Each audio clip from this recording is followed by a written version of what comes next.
Chapter 61. I'll Hate You Forever. In the recent days, Zhuang Zi'ang had imagined the scene of seeing Little Butterfly again hundreds, even thousands of times. But when the imagination became reality, he was utterly at a loss. His condition was terminal, and he no longer had the right to say, "I miss you so much." "Zhuang Zi'ang, come here." Su Yudie gazed at Zhuang Zi'ang with deep emotion, her eyes filled with tears. Yet, Zhuang Zi'ang remained rooted to the spot, unmoving. He clenched his teeth, forcibly holding back his tears, restraining the surging emotions in his chest. He told himself again and again, getting close to her would only hurt her. Seeing Zhuang Zi'ang's indifference, Su Yudie took the initiative, step by step, walking towards him. Zhuang Zi'ang stared blankly at her, biting his lower lip until it bled. "Have you been all right these past days? Why are you so thin?" Little Butterfly's tears streamed down her cheeks. They fell onto the ground, making soft, silent splashes. Zhuang Zi'ang felt like his heart had fallen to the ground, shattering into pieces. His eyes slowly turned bloodshot, and he suddenly shouted hysterically, "Didn't you leave? Why are you back?" Little Butterfly's delicate body trembled, stopping in her tracks. Her tears fell like a string of broken beads, pattering onto the ground. In all the time they'd known each other, he had never spoken to her in such a tone before. However, Zhuang Zi'ang's outburst was far from over. "Do you know how long you were gone this time? A full 12 days. You come and go as you please. What am I to you? Since you like to disappear, then disappear completely. I never want to see you again." Not just Little Butterfly, but Li Huangxian and Lin Mushi next to them were also startled. The Zhuang Zi'ang they knew was always gentle and refined. Now, he was acting like a madman. "Son, what are you talking about?"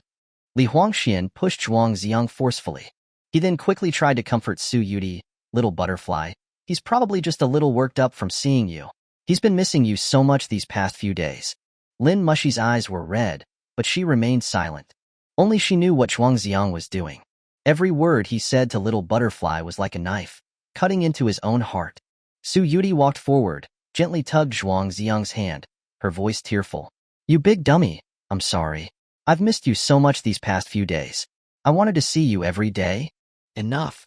Zhuang Zi'ang cruelly yanked his hand away from Little Butterfly's.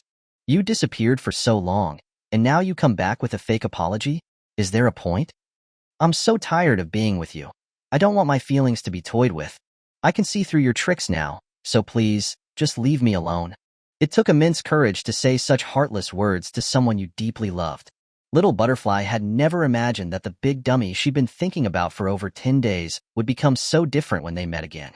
Li Huangxian grabbed Zhuang Zi'ang's collar, yelling, "Have you been possessed? What the hell is wrong with you?" Lin Mushi's tears finally spilled over as well.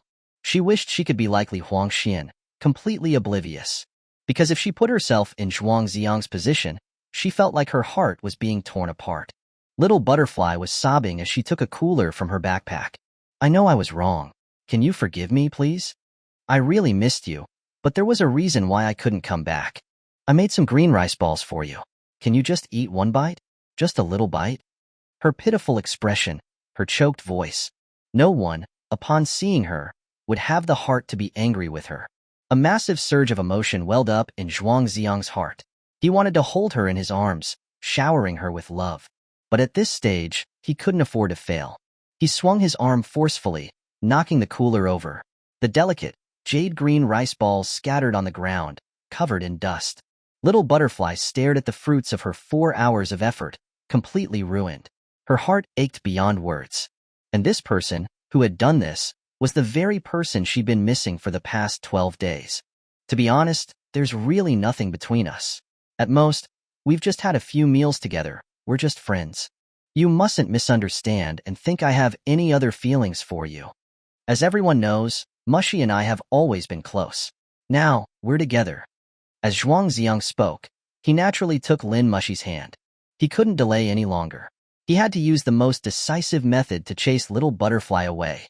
Otherwise, he feared his heart wasn't strong enough, that he wouldn't be able to keep up the act.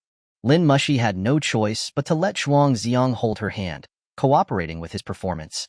Li Huangxian was shocked. "Wait, when did you two get together?" Little Butterfly was crying uncontrollably. She stared blankly at Lin Mushy. "Is it true?" Lin Mushy couldn't look her in the eye. She could only shift her gaze away, saying heartlessly, "Yes, I wouldn't want my boyfriend hanging around other girls." As she said this, she hated Zhuang Zi'ang deeply. Why did he have to make her play the villain? "You big dummy. I'll hate you forever. I never want to see you again." Little Butterfly gave Zhuang Zi'ang one last, desperate look, then turned abruptly, stumbling as she ran toward the school gates. The pigtails on her back still held the red string she believed would bring good luck. The red bow fluttered in Zhuang Zi'ang's vision. His sight became blurry, until her figure completely disappeared. He suddenly felt like all the strength had been drained from his body, and he collapsed heavily onto the ground. Li Huangxian and Lin Mushi quickly rushed to help him up. Zhuang Zi'ang pushed their hands away, lying on the ground, his immense sorrow finally breaking free. He began to cry uncontrollably. Little butterfly, little butterfly." He slowly crawled forward, picking up the dust-covered green rice balls carefully and placing them back in the cooler. Then, he hugged the entire cooler, sobbing until he was hoarse. "Lin Mushi, what is going on? What are you doing?" Li Huangxian asked sternly. "Don't ask me. Let him explain it to you himself." Lin Mushi's voice was tearful as well. Girls were naturally soft-hearted, and witnessing such a tragedy with their own eyes was too heartbreaking. She couldn't bear to recall that final, desperate look in Little Butterfly's eyes. Li Huangxian grabbed Zhuang Zi'ang and pulled him up. "Why would you do something like this?" Zhuang Zi'ang was overwhelmed by grief, his heart aching. Suddenly, a sweet taste rose in his throat, and he spat out a mouthful of blood, splattering it all over Li Huangxian. Li Huangxian was panicked. "Zhuang Zi'ang, what's wrong? I'll take you to the infirmary." Lin Mushi quickly came to help support Zhuang Zi'ang, shouting to Li Huangxian, "The infirmary isn't enough. Take him to the hospital. Quick!" Li Huangxian carried Zhuang Zi'ang on his back, rushing out of the school gates, stopping a taxi. The driver stepped on the gas pedal, speeding towards the hospital. "Lin Mushi, even at a time like this, are you still going to keep secrets from me?" In the taxi, Li Huangxian roared, losing his composure. Lin Mushi said through her tears, "Don't ask me. I promised him I wouldn't tell anyone."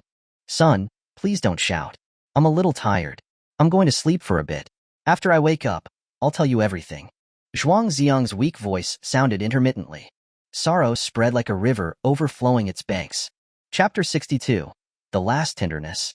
When Zhuang Zi'ang opened his eyes again, it was already Saturday noon. He had been unconscious for a full night.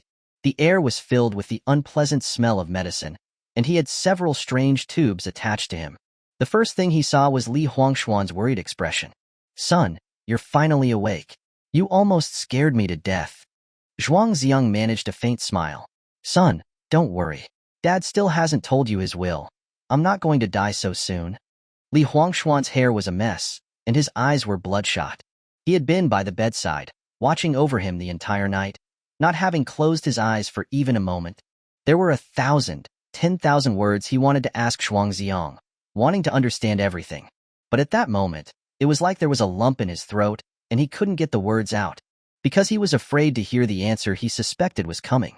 Just then, the door to the room opened, and Lin Mushi walked in, holding a thermal lunchbox. She had agreed with Li Huangxian to take over his shift at noon. "Zhuang Zi'ang, how are you feeling?" "I'm all right, not dying just yet." Zhuang Zi'ang suddenly felt like his life wasn't so bad after all. At least at the end of his life, he had friendship. Li Huangxian took a deep breath and then said, "Son, tell me, Dad is ready. No matter what you say, I'll bear it." Zhuang Zi'ang said calmly, "I'm dying. I probably only have a little over a month left."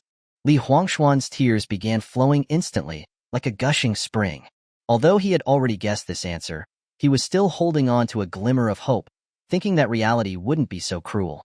Hearing Zhuang Zi'ang say it with his own mouth shattered the last of his fantasies. "You bastard. Why did you keep it a secret from me? Why are you only telling me now?" Li Huangxian asked, his face covered in tears. "I just didn't want to see you like this, a grown man crying like a baby," Zhuang Zi'ang said with a wry smile. Li Huangxuan's reaction was exactly as he had imagined it would be, whimpering and not at all cool. "Impossible. This must be a misdiagnosis. We have to get a second opinion. I want to be brothers with you for life." "What kind of brother leaves his brother behind?" "I still have to be your best man, to watch you marry Little Butterfly." Li Huangxian was distraught, speaking incoherently. Lin Mushi gave him a look, and he finally realized his mistake, feeling immediate remorse. He shouldn't have mentioned Little Butterfly in front of Zhuang Zi'ang again. Zhuang Zi'ang saw through their thoughts, looking into the void. It's okay. Even if you don't mention her, I'm thinking about her every moment. During his unconsciousness, Little Butterfly's despairing gaze had been appearing in his dreams. You big dummy. I'll hate you forever. I never want to see you again. In this situation, you're still willing to call me a big dummy. You're so kind. Hating me for a lifetime is better than loving me for a lifetime, right? I'm sorry. I'm so sorry. Lin Mushi didn't want the atmosphere to be too somber, so she quickly changed the topic, opening the thermal container, saying, I had my family's housekeeper make some chicken soup. Don't think too much. Let's eat first. Okay, love and good food are not to be missed. Zhuang Zi'ang smiled. Li Huangxian wiped away his tears, helping Zhuang Zi'ang sit up halfway on the bed. Lin Mushi had wanted to feed Zhuang Zi'ang, but he refused, insisting on doing it himself. He didn't like feeling like he couldn't even manage basic tasks. While eating, Zhuang Zi'ang spoke intermittently, telling Li Huangxian some things. Son, when the Detective Conan manga series finally ends, please burn a copy for me. I want to know if Conan ends up with Ran or AI.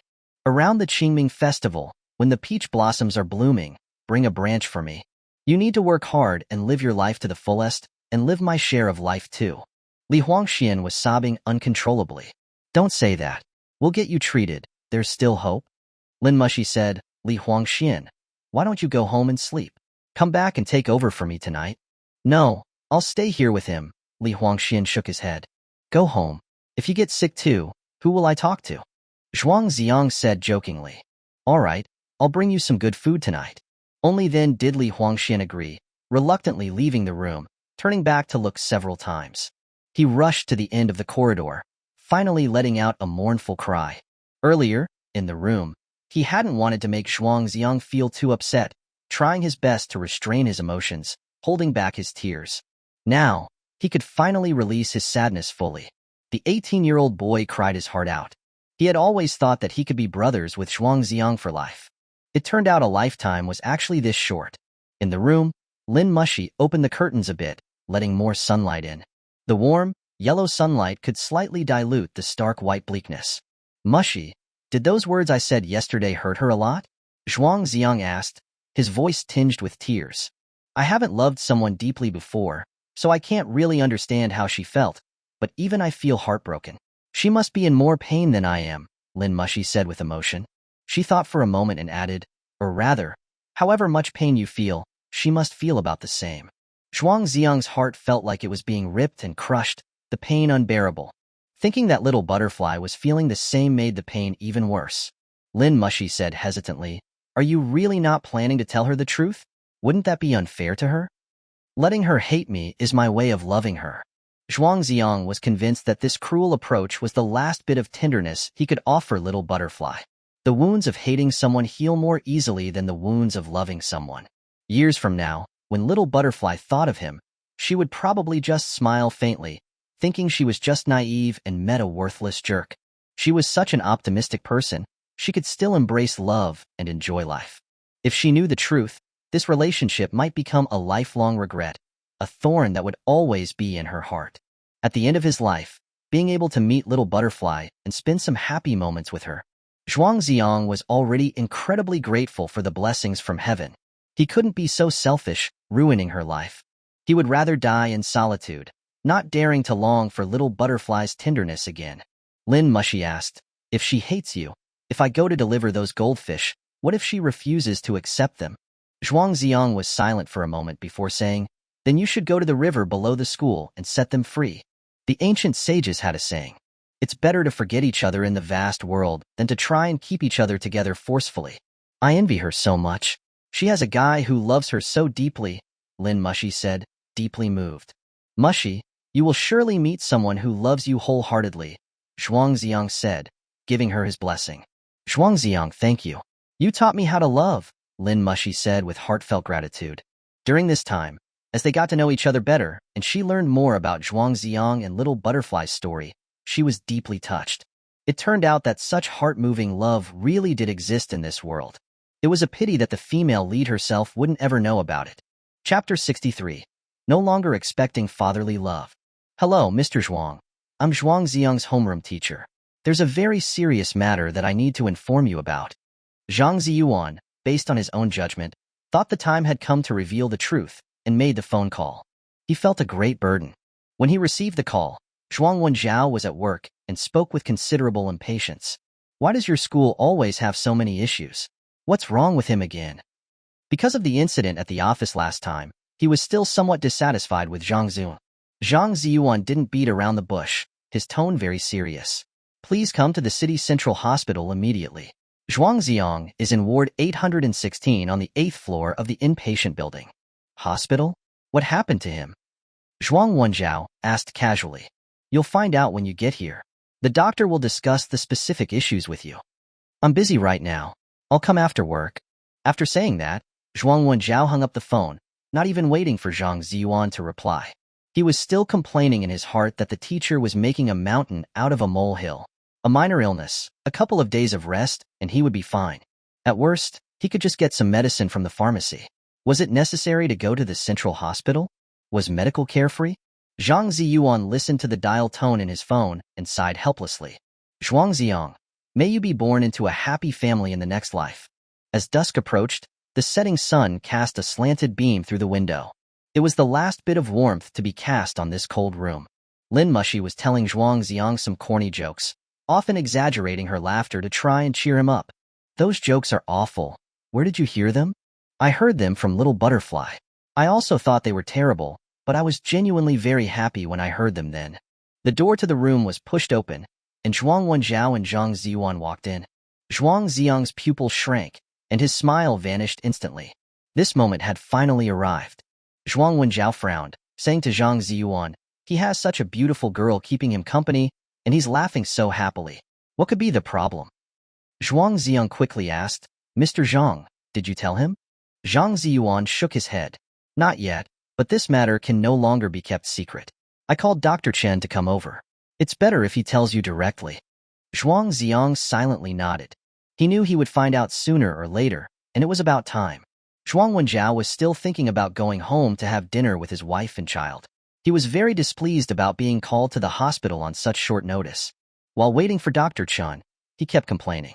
Also, because of Zhuang Zi'ang's disrespect at the school gate, he still held a grudge, his tone very harsh. You should tough it out, a minor pain.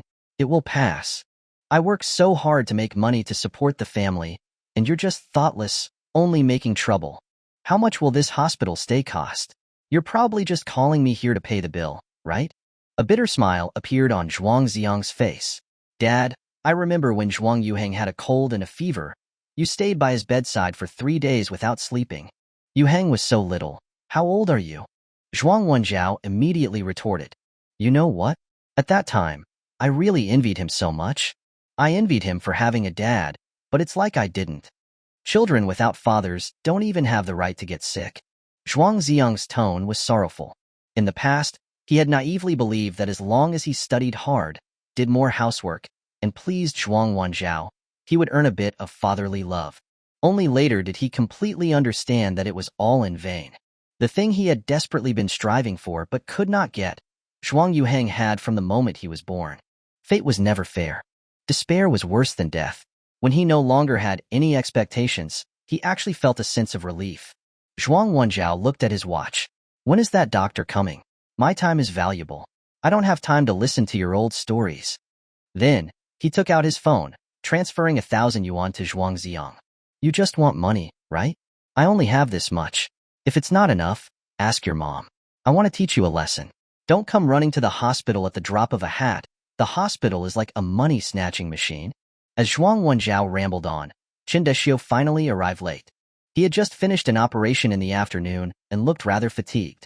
Zhang Zi'ang introduced Chen Dexiu. Dr. Chen, this is Zhuang Zi'ang's father. Chen Dexiu sized up Zhuang Wenjiao, saying angrily, I've been a doctor for almost 30 years, and I've never met a father as irresponsible as you. Hey, old man, watch your tongue. I might report you. Zhuang Wenjiao was baffled. Chen Dexiu took out several pieces of paper from behind him, handing them over. This is your son's diagnosis report. Take a look first. If you don't understand it, I'll explain it to you. Zhuang Wenjiao took them, skimming through them quickly. When he saw those particularly eye-catching words, he finally dropped his nonchalant attitude. He read each line, his heart filled with alarm. No way, doctor, you're joking, right? Chindishio tugged at his white coat. Am I wearing this outfit to tell jokes? Zhuang Wenjiao was panicked. My son is only 18 years old. Are you sure it's not a misdiagnosis? Chindishio said sarcastically, if it's a misdiagnosis, you can report me, can't you? Zhuang Wenjiao's mind went blank, feeling like his head was about to explode. For a moment, he was completely lost. Although he normally ignored Zhuang Zi'ang, he was, after all, his own son, with his blood flowing through his veins.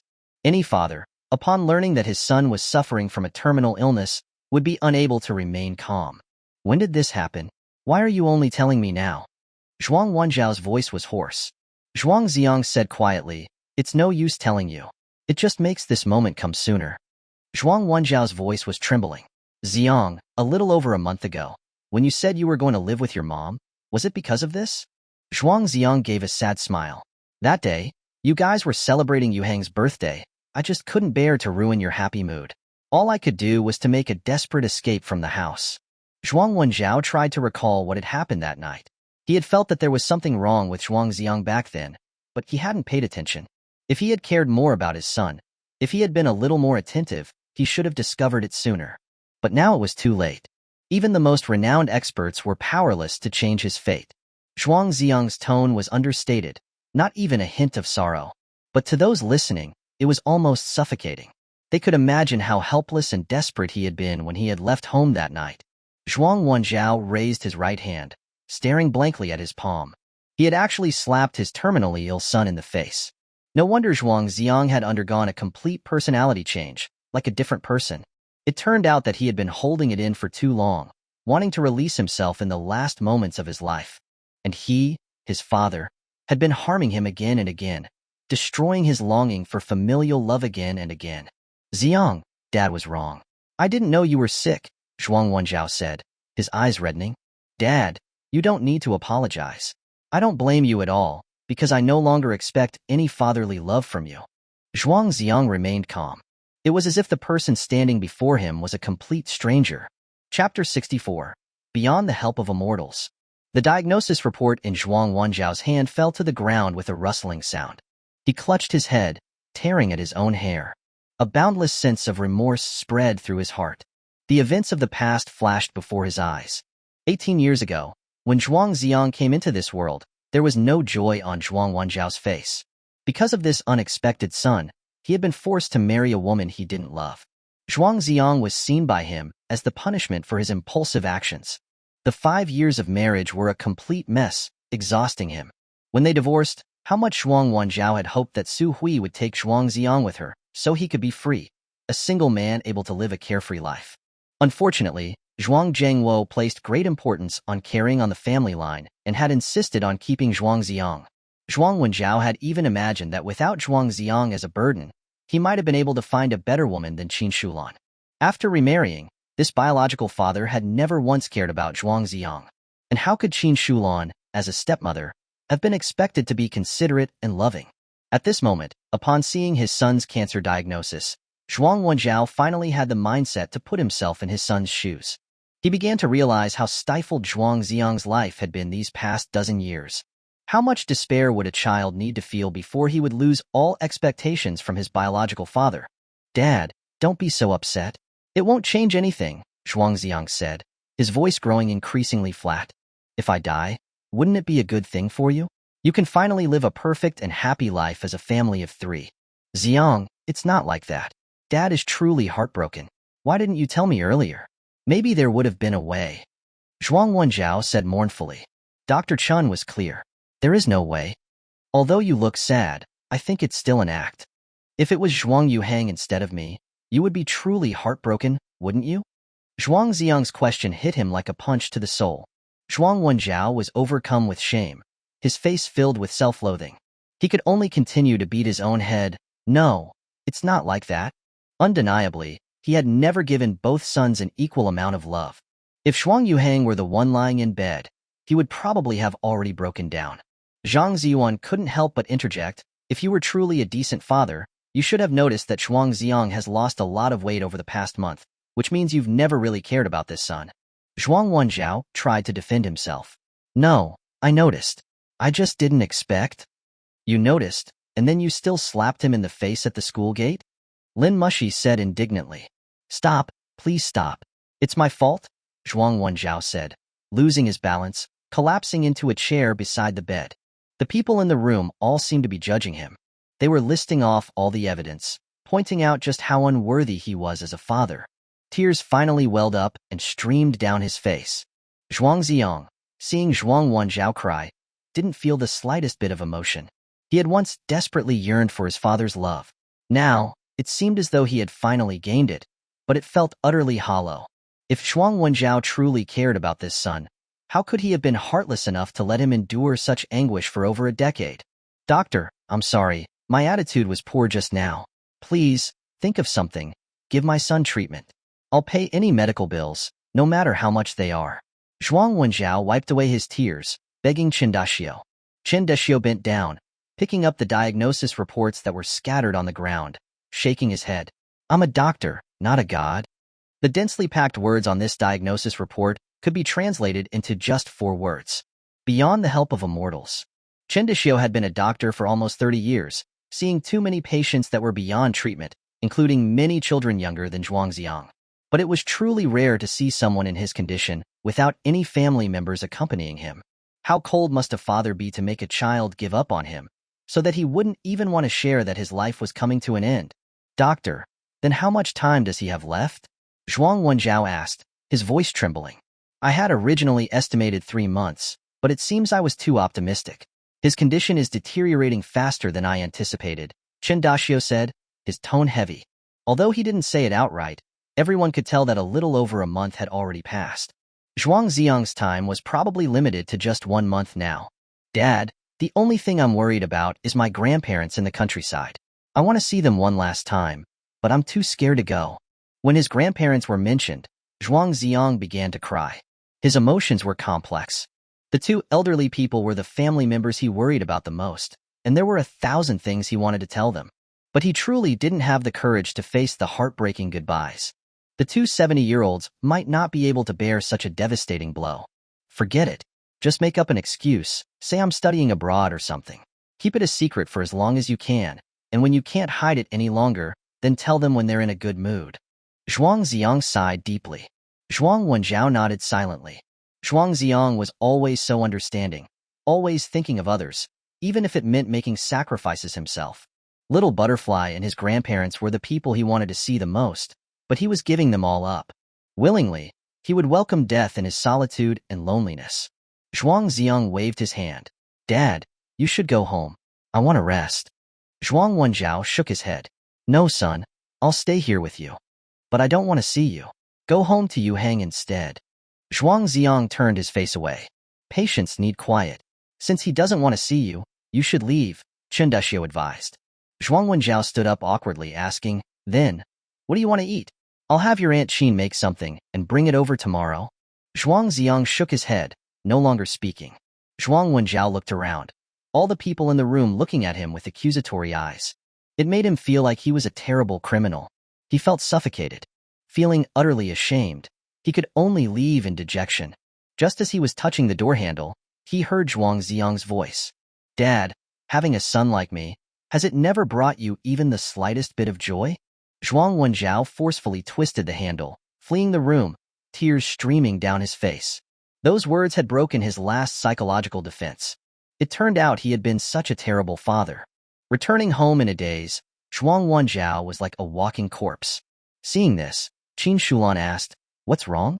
Your eyes are red and swollen again. Zhuang Wenjiao murmured, I went to see Zi'ang. He's in the hospital. Dad, why did you go see him again? Why does he always have so many problems? Zhuang Yuhang blurted out. Upon hearing this, Zhuang Wenjiao's expression changed dramatically, his eyes flashing with terrifying light. Startled, Zhuang Yuhang shrunk back. Dad, what's wrong? Zhuang Wenjiao slapped Zhuang Yuhang hard, sending him flying onto the sofa, then took off his belt and began whipping him across his body. He's your brother. Who allowed you to talk about him like that? Zhuang Yuhang rolled on the floor in pain, shrieking. Zhuang Wenjiao didn't let up, continuing to whip him blow after blow. Qin Shulan screamed, frantically rushing forward to grab the belt. Have you gone mad? Why are you hitting my son? Zhuang Wenjiao collapsed onto the ground, crying uncontrollably. My son. He's going to die. Chapter 65. Can you forgive him? Son, I've woken up. I'm heading over right away. What do you want to eat? Li Huangxian called Zhuang Zi'ang. He had only slept for 6 hours, and even his sleep was restless. He was afraid that once he woke up, he wouldn't be able to see his best friend again. As he spoke, he tried his best to suppress his sorrow. I want to eat fried potatoes from the food street outside of school, with extra chili and a cold Coca-Cola, Zhuang Zi'ang answered. Are you crazy? Spicy food and cold drinks? Li Huangxian was very concerned about Zhuang Zi'ang's health. If I don't eat those, am I going to survive? Zhuang Zi'ang said bitterly. He was following doctor's orders. Eat whatever you want. Silence fell on the other end of the phone. After a long time, a reply finally came. I'll go buy it for you. You wait for me. And if you pass by a bookstore, buy me a book of children's jokes. I need one with pinyin. The complicated ones are too difficult for me, Zhuang Zi'ang instructed. Everything he mentioned was tied to his memories of Little Butterfly. As dusk approached, Li Huangxian came to the hospital room, holding the potatoes and Coke that Zhuang Zi'ang had been longing for. Zhuang Zi'ang worried that Lin Mushi might not get home safely if it got too late, so he urged her to go home early. Lin Mushi agreed, saying she would come back in the morning to relieve Li Huangxian.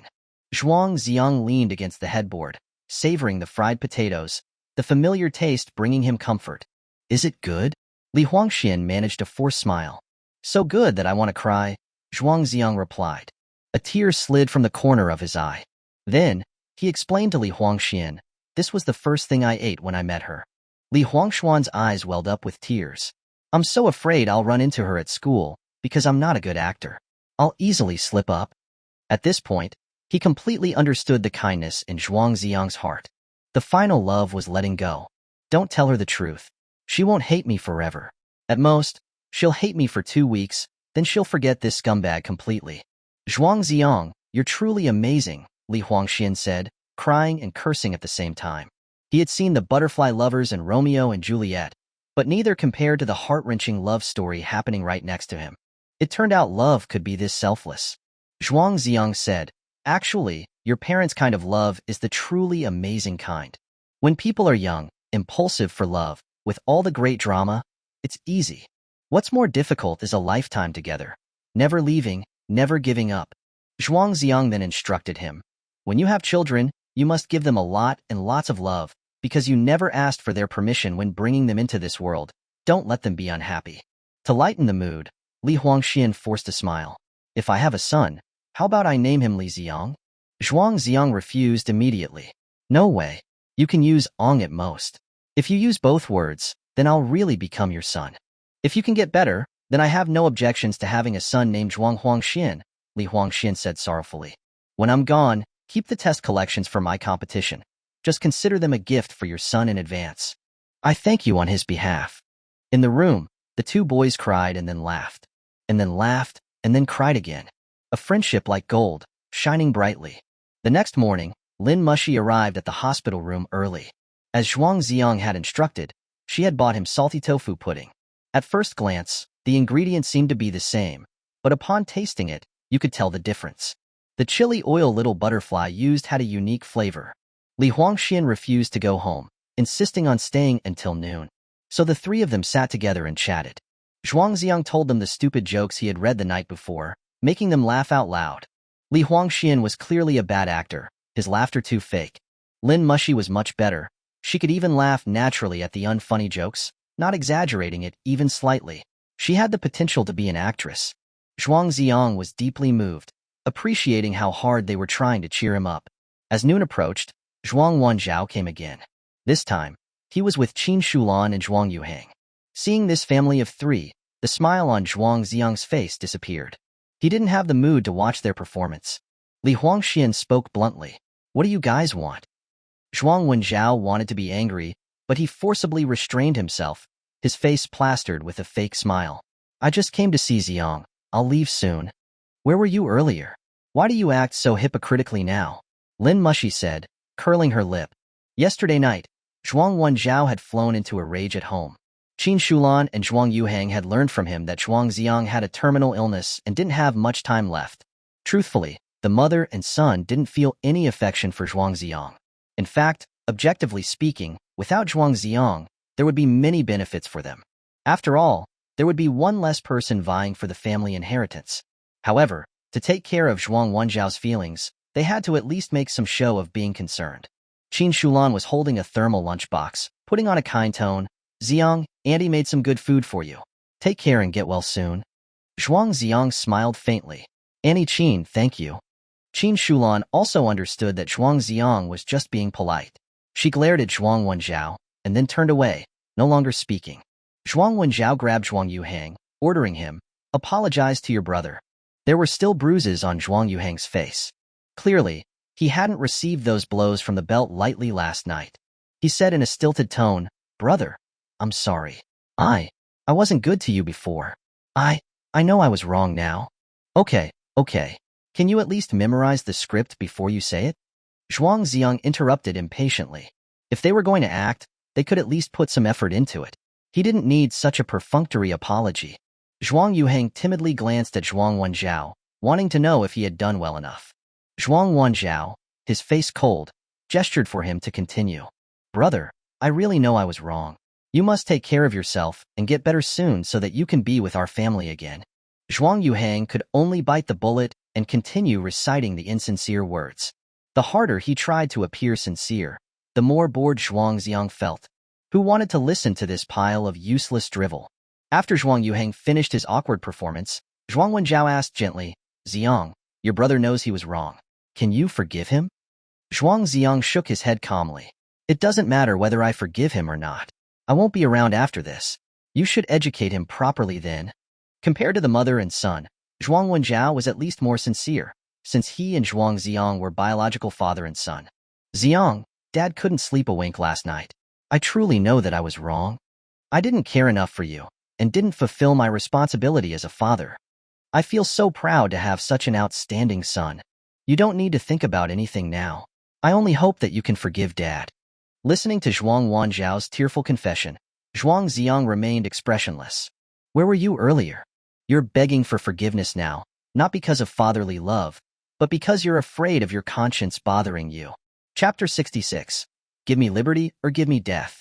Dad, can you all just get out? I just want to lie down quietly, Zhuang Zi'ang said, as though he wanted to get up and chase them out. No, if you don't forgive me, then I won't leave, Zhuang Wenjiao said resolutely. Zhuang Zi'ang pointed to Zhuang Yuhang at random. Okay then, slap him. What? I've already apologized to you. Don't go too far. Zhuang Yuhang yelled out. Zhuang Wenjiao didn't care about that. He had already beaten Zhuang Yuhang up the night before. One more slap didn't make much difference. He grabbed Zhuang Yuhang like a chicken and slapped him across the face with the back of his hand. To help Zhuang Zi'ang vent his anger, he had used a lot of force. The sharp sound of the slap was startling. Zhuang Yuhang began to wail, a clear handprint showing up on his cheek. Qin Shulan rushed forward, grabbing her son. She looked at Zhuang Zi'ang with hatred. Hurry up and take him out. I'm annoyed with the sound of his crying. Zhuang Zi'ang waved his hand dismissively. Qin Shulan quickly rushed out, hugging Zhuang Yuhang. She was afraid that Zhuang Zi'ang would make any further excessive demands. Her beloved son's face had been slapped, and it broke her heart. Zhuang Zi'ang looked at Zhuang Wenjiao. Dad, after I die, just put my ashes somewhere temporary first, and after you tell my grandparents, take them back to the mountains in Manhwa village. I want to be able to see the rhododendrons bloom every year. Zhuang Wenjiao, tears running down his face, said, Okay, I will definitely do that. Then you should leave too. I'll have Li Huangxian notify you when the time comes. Zhuang Zi'ang turned his face away. Even for this final bit of time, you don't want Dad to keep you company? No. Zhuang Zi'ang's unwavering reply shattered the last bit of hope that Zhuang Wenjiao had left. He opened his mouth to speak, but ultimately didn't say anything. He dejectedly left the room. No matter what he did, it was all in vain. He would never earn Zhuang Zi'ang's forgiveness. At that moment, Su Hui rushed into the hospital room like a madwoman. Son, my son. The moment she received Zhuang Wenjiao's call, she had immediately taken leave and rushed back, disregarding everything else. Like her ex-husband, she was also filled with deep remorse and guilt. If she hadn't been so focused on her work and had given more of her love to Zhuang Zi'ang, perhaps he wouldn't have suffered such a terrible disease. Mom, don't be sad. I don't blame you. Zhuang Zi'ang's vision blurred with tears. Zi'ang, why didn't you tell Mom sooner? Su Hui wept uncontrollably. I almost told you, but I held back. If you had quit your job to take care of me, who would take care of you in the future? Zhuang Zi'ang reached out and wiped the tears from his mother's face. Only then did Su Hui learn that the day he had asked her to stay to eat those small cakes, he had wanted to tell her the truth. But she had been too stingy to give him even a few minutes of her time. Other than holding each other and crying, the mother and son were helpless. After calming down a little, Zhuang Zi'ang said to Li Huangxian, Son, help me complete the discharge procedures. Lying here all the time is no different from being dead. Li Huangxian said worriedly, Why don't you stay for a few more days for observation? Zhuang Zi'ang stubbornly said, Give me liberty or give me death. Tomorrow was Monday, and both Li Huangxian and Lin Mushi had to go to school. The days were so long, and if he didn't even have someone to talk to, he would feel suffocated. Li Huangxian exchanged a look with Lin Mushi and finally nodded in agreement. Okay, I'll take you out to eat something good later. After the discharge, Zhuang Zi'ang told Su Hui that he wanted to spend some time with his friends first and would go home later at night. Su Hui agreed tearfully, knowing that now all she could do was to fulfill her son's requests. She had already taken a long leave from work and would stay by her son's side from this point forward. The three went to a barbecue restaurant on the food street outside of school, and Zhuang Zi'ang ordered 2 bottles of beer. Son, why don't we take it easy? You shouldn't drink any beer? Li Huangxian said cautiously.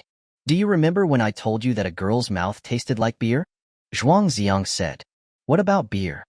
Lin Mushi asked, curious. Zhuang Zi'ang laughed as he described how he had his first kiss stolen from him. Li Huangxian and Lin Mushi thought it was funny at first, but upon thinking about it carefully, it made them want to cry.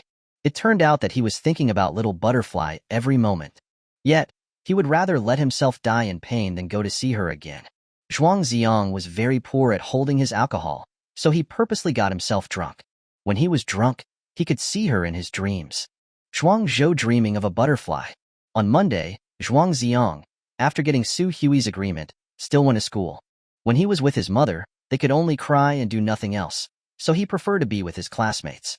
If he had a class he didn't like, he would skip it and lie by the flower bed, basking in the sun and smelling the fragrant hyacinths.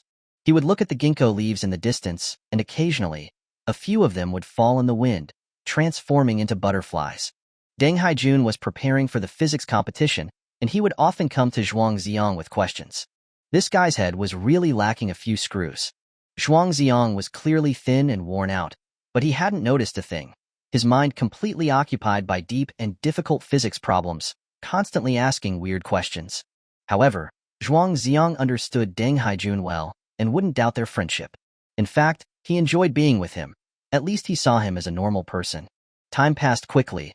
Flowers bloomed and then fell. The classmates were all looking forward to graduating soon and growing up. Only Zhuang Zi'ang was waiting for the final judgment. I once found a ray of light and returned it to the sun at sunset. In the blink of an eye, it was Wednesday. The first class of the morning was their hated math class. Zhuang Zi'ang was sleeping by the flower bed. In his sleepy haze, he smelled a delicate fragrance that was unique to young girls. Little butterfly. He suddenly opened his eyes, only to see Lin Mushi. He then pretended to be calm, closing his eyes again. Lin Mushi sat down next to him and sighed. Since you miss her so much, why don't I go with you to the West Campus?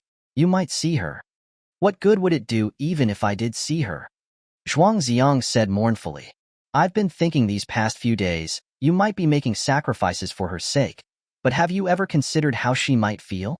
Lin Mushi said. How she might feel? Zhuang Zi'ang asked, confused. If it was someone I loved, and they only had a month left to live, I would be by their side, day and night, giving them all the love I had left in those final days, Lin Mushi said, mustering up her courage and revealing her true thoughts. As she spoke, tears began to fall again. Zhuang Zi'ang, I don't want you to leave with any regrets. No, stop talking. I don't want to listen. Zhuang Zi'ang's mind was full of contradictions and conflicts. He longed to see little butterflies so much. He was afraid that if Lin Mushi continued speaking, his resolve would waver. Lin Mushi went back to the classroom, returning with the round glass fishbowl, inside of which the 2 goldfish continued to swim, carefree. I've made up my mind. I'm going to return these 2 fish to her right now. If she doesn't care anymore, then I'll help you hide the truth forever. But if she still loves you, She should know the truth. Zhuang Zi'ang panicked. No, don't do that. I just want to test her feelings. Is that okay? Lin Mushi had made up her mind. She thought that if she were Little Butterfly, she wouldn't want to be kept in the dark forever. No, Mushi, come back. Lin Mushi didn't listen, holding the fishbowl, determined to walk up the stairs that led to the West Campus. Zhuang Zi'ang's body was weak. He couldn't possibly catch up to her. His heart was in turmoil. Little Butterfly, do you still love me? Chapter 67. Not a junior, but a senior. The 10-minute break between classes wasn't long enough to make a round trip to the West Campus. Lin Mushi, though, was willing to skip a class to find out the truth for Zhuang Zi'ang. She truly didn't want him to leave with regrets. Zhuang Zi'ang, his heart filled with trepidation, sat blankly by the flower bed, his eyes fixed on the steps. About 20 minutes later, Lin Mushi finally returned, still carrying the fishbowl in her hands. Zhuang Zi'ang rushed to meet her. She must hate me. She won't accept it, right? Lin Mushi shook her head, her face a mask of bewilderment. What happened? Did you see her? Zhuang Zi'ang asked anxiously. I went to class 23, but they told me there isn't a student named Su Yudie in that class, Lin Mushi replied. Zhuang Zi'ang's eyes widened in shock. That's impossible. Last time, teacher Li Junan had come specifically, claiming to be Little Butterfly's homeroom teacher, and they had talked for a long time on the rooftop. His signature was also identical to the one on Little Butterfly's leave note. How could there not be a Su Yudie in class 23? Something must be wrong. Zhuang Zi'ang strode towards the steps, determined to go to the West Campus himself. A strong sense of unease began to grow within him. Lin Mushi, holding the fishbowl, hurried after him. Wait for me. They had studied on the West Campus before, so they knew their way around. They quickly located the building, climbed the stairs, and found the classroom with the number 23 on the door at the end of the 5th floor. I came here before, Lin Mushi pointed to the classroom door.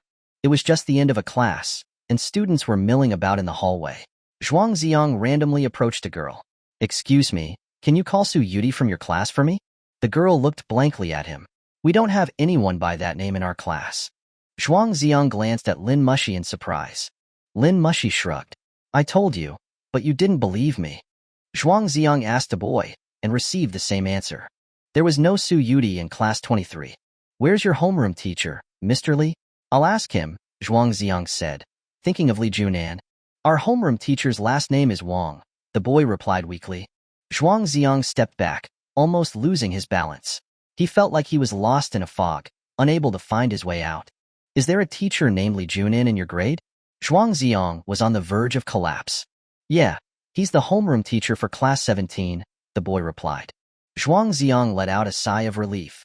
If there wasn't, he would have thought he was going crazy. It seemed that Little Butterfly had lied to him the first time, saying she was in class 23 instead of class 17. The two of them descended to the 4th floor. Zhuang Zi'ang stopped in the stairwell. You go find her, okay? I just need to know she's all right. Lin Mushi nodded and headed off with the fishbowl to find class 17.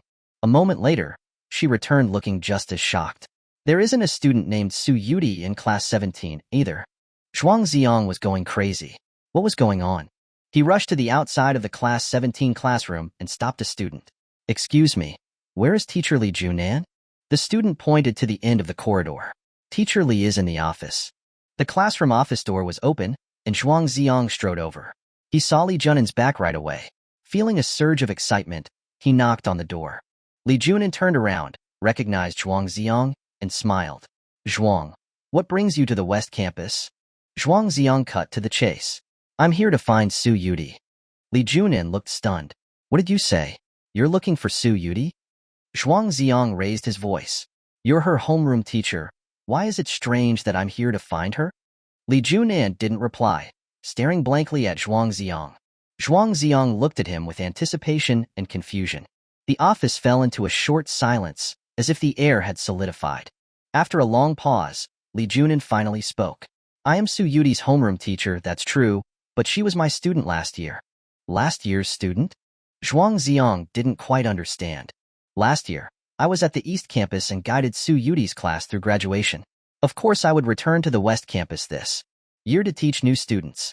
Li Junan thought this explanation was rather obvious.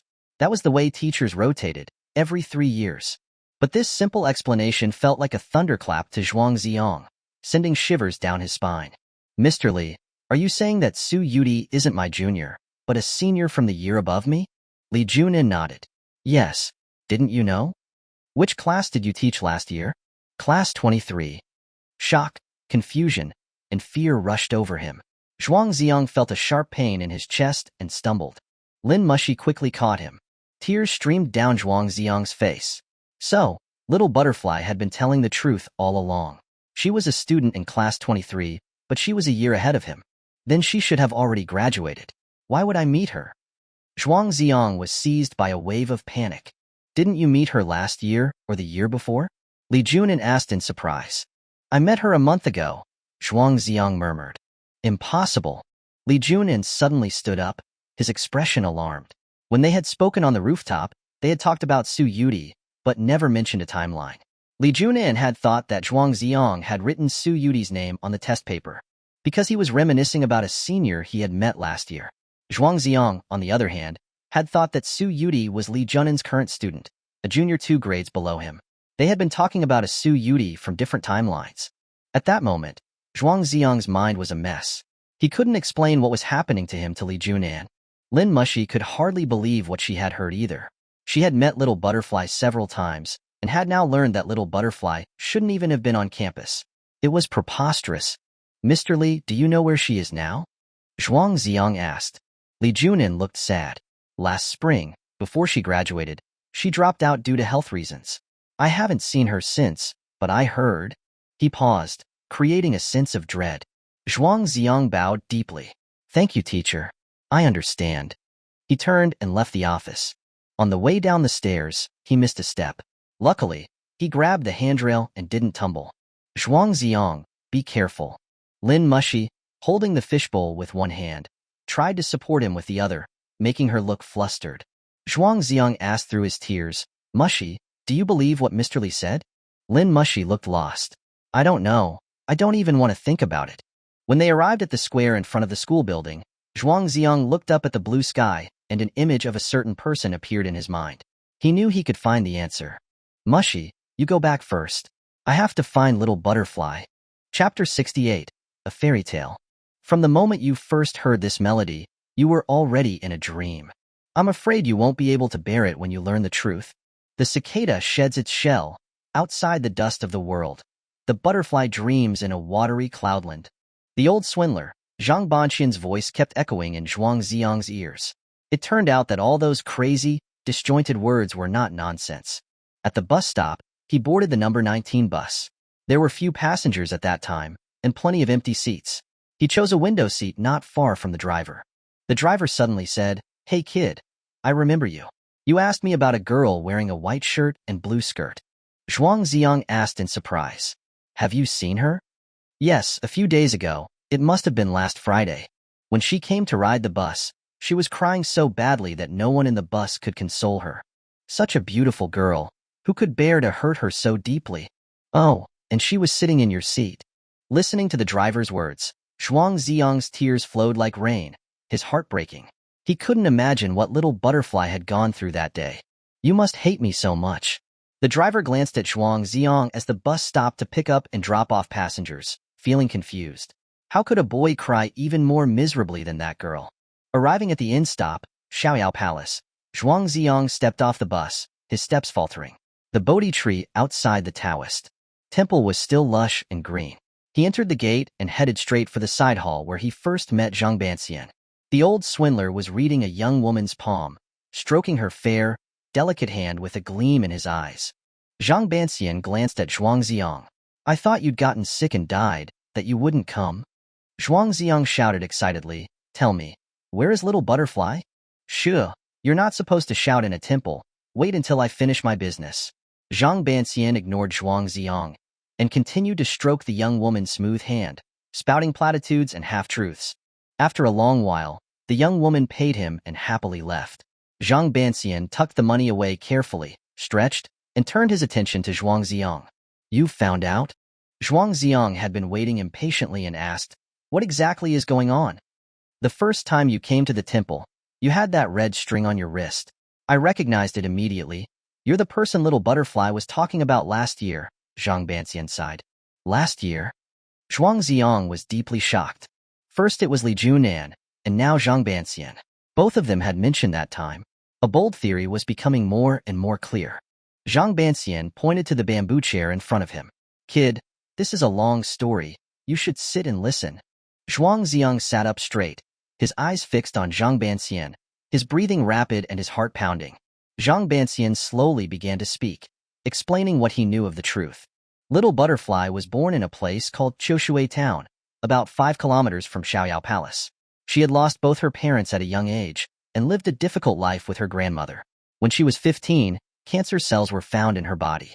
For the next 3 years, she was constantly on medication, using up all the savings her family had. By the time she was 18, her condition had deteriorated, and no medicine could help. Her doctor had said that she had at most 6 months left to live. Li Junan had also told Zhuang Zi'ang a similar story on the rooftop, but he hadn't mentioned how severe Little Butterfly's illness had become. It turned out, she was also someone close to death. Last spring, she came to Xiaoyao Palace to offer incense and make her final wish to the gods. She wished to see it snow one last time, but she couldn't wait until winter. To make her happy, I told her about a sacrificial melody called Dream of a Butterfly, and that if she learned it, she could see snow in her dreams. It was just a legend, and no one had ever actually achieved it. I played it for her once on the ocarina, just to give her a little hope. Although Zhang Banxian usually seemed a bit odd, he spoke with an unusual seriousness. His crow's-footed eyes were slightly red. Zhuang Zi'ang could already vaguely guess what was coming next.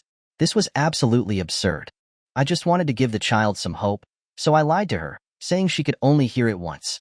If she could learn it after only hearing it once, that meant she was someone special. Zhang Banxian looked mournful.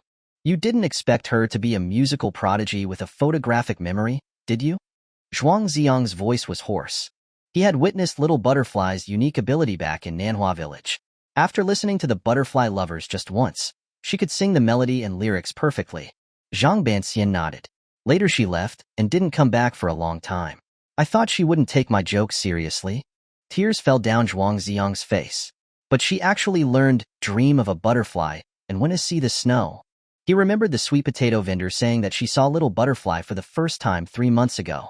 At that time, it was winter, so time travel was real. Little Butterfly had come from last year to now. When she came to Xiaoyao Palace again and told me she had gone a year forward, I thought she was joking. She asked me for a prayer string to give to her beloved. Actually, for the past year, I couldn't believe it and thought she was having hallucinations due to her illness. Until a few days ago, when I saw that red string that I had personally braided on your wrist. Zhang Banxian wasn't a proper Taoist priest. He had only braided that one string, and his technique was a bit clumsy. When he saw Zhuang Zi'ang wearing the red string he had given to Little Butterfly last year, he immediately knew the answer. The boy in front of him was the beloved she had spoken about. Zhuang Zi'ang looked at his bare wrist, and tears welled up. "I don't know how many times she went to see you, but there's no doubt that overusing that melody caused irreversible damage to her body. The last time I saw her, she was crying her heart out. I had never seen a girl so sad. She told me she would never play that melody again." At this point, Zhang Banxian had told Zhuang Zi'ang everything he knew. His original intention was to give a terminally ill young girl a beautiful vision. But because of a twist of fate, it had led to this bizarre encounter. Zhuang Zi'ang couldn't believe that this was happening to him. Little Butterfly was so real, yet so illusory. Is the old grandmother selling snacks outside the temple really Little Butterfly's grandmother? Zhuang Zi'ang's voice trembled. Zhang Banxian nodded slowly, his eyes full of pity. "Master, what happened to Little Butterfly after that? Do you really want me to say it so clearly?" Zhang Banxian's answer shattered the last illusion Zhuang Zi'ang had. His heart ached so much he wanted to scream, but he couldn't make a sound. The tears in his eyes had long since dried. Chapter 69. Only then did I realize my error. Zhuang Zi'ang finally understood why, when he called Little Butterfly in the evenings, she was always out of service. It was because current communication technology was limited, unable to transcend different timelines. She always wore the same clothes. The peach blossom at her temple seemed never to wither. She would disappear for a while for no reason. Now, everything made sense. They were separated by a whole year. They were separated by the realms of the living and the dead. Last Friday, Little Butterfly was completely heartbroken. She had returned to her own time, told Zhang Banxian her woes, and declared she would never play Dream of a Butterfly again. This meant she would never appear again. She had already passed the end of her life in great sorrow and despair. Was there no chance to explain? Zhuang Zi'ang was filled with remorse and grief. He stood up and started to spin around like a madman. Zhang Banxian advised him, "Calm down. It won't help, whatever you do now." Zhuang Zi'ang lunged towards him. "Master, teach me that song, Dream of a Butterfly. Will I be able to see her again? Please teach me. Teach me now." Zhang Banxian shook his head. "That's not possible. I don't know how she did it, but I've never succeeded even once, and going back to the past and going to the future are two completely different things. I don't care. Please let me try, okay? It's pointless. Even if you go back a year, she wouldn't recognize you. You'd just watch her die. There's nothing you could do." Zhang Banxian sighed deeply. He had told Zhuang Zi'ang long ago, "From the moment you first heard this melody, you were already in a dream." And now he refused to wake up. What is love in this world that binds people to life and death? Zhuang Zi'ang pleaded, "Please teach me. I don't have any time left. I just want to see her again." Zhang Banxian had no choice but to go to the hall and find a yellowed ancient book. It was the musical score for Dream of a Butterfly, covered with crooked symbols and obscure classical Chinese text. Zhang Banxian told Zhuang Zi'ang that he had found this book in the Sanqing Hall. The symbols were an ancient form of musical notation. The classical Chinese text was a description of the score. Zhuang Zhou dreamed he was a butterfly. The butterfly dreamed it was Zhuang Zhou. He could only partially understand it, which was why he had joked with Little Butterfly that learning this song would allow her to see snow in the future. He hadn't expected such a magical power to exist. Zhang Banxian took out his ocarina and began playing from the score. Lai Sua 11 Duo 11 La. Sua La 11 11 11 11, La 11 La Su. 2 minutes later, he put down the ocarina. "Did you see me time travel?" Zhuang Zi'ang pinched his thigh hard, wishing this was all a dream. He hoped that when he woke up, Little Butterfly would be right in front of him. But the clear pain told him that this was all reality. At that moment, 2 middle-aged women arrived together, seeking Zhang Banxian's fortune-telling. One of them held 2 green Qingtuan dumplings. The emerald color was very familiar. "Excuse me, where did you buy these Qingtuan?" Zhuang Zi'ang couldn't help but ask. "From Granny Su outside. She makes really delicious snacks," one of the women said, smiling. Zhuang Zi'ang asked sadly, "Do you know that Granny? She's very famous in our Qiushui town. She was a great beauty when she was young, and she was very skilled. But she's very pitiful. She lost her son and daughter-in-law early, and now, she's even lost her only granddaughter. She's become so old and frail in less than a year." Zhuang Zi'ang didn't wait for her to finish. He rushed out. Little Butterfly had said that her grandmother had almost no white hair and no wrinkles, and that her eyes were bright and piercing. Now she had become like this because of the great sorrow of losing her granddaughter. Setting up a snack stall was because she had spent all her savings on treating Little Butterfly's illness and was forced to struggle to make a living. Zhuang Zi'ang ran out of the temple gate and saw a hunched figure by the roadside. White-haired, emaciated, like a candle flame flickering in the wind. "Granny, are there any more Qingtuan?" Zhuang Zi'ang asked, suppressing his grief. "There's only one left." "You're lucky, young man," Granny Su said with a faint smile. Her eyes were cloudy. She did not recognize the young man in front of her. Zhuang Zi'ang handed over the money and took the Qingtuan from Granny Su. He stared at it for a long time before putting it in his mouth, taking a small bite. The fragrance of mugwort slowly bloomed on his tongue. The filling was sweet red bean paste, not too rich. The taste was indeed exactly the same. Zhuang Zi'ang let out a low groan, bent over, and cried uncontrollably, his whole body trembling. Granny Su was startled and rushed to support him. "Young man, what's wrong?" Zhuang Zi'ang sobbed, "Granny, the last Qingtuan I ate was made by Little Butterfly, and it tasted just like this." Little Butterfly. Granny Su froze. She hadn't heard that name for a long time. No one dared mention it, for fear of hurting her. "Young man, what's your name?" "My name is Zhuang Zi'ang." In an instant, tears welled up in Granny Su's eyes, running down her wrinkled face.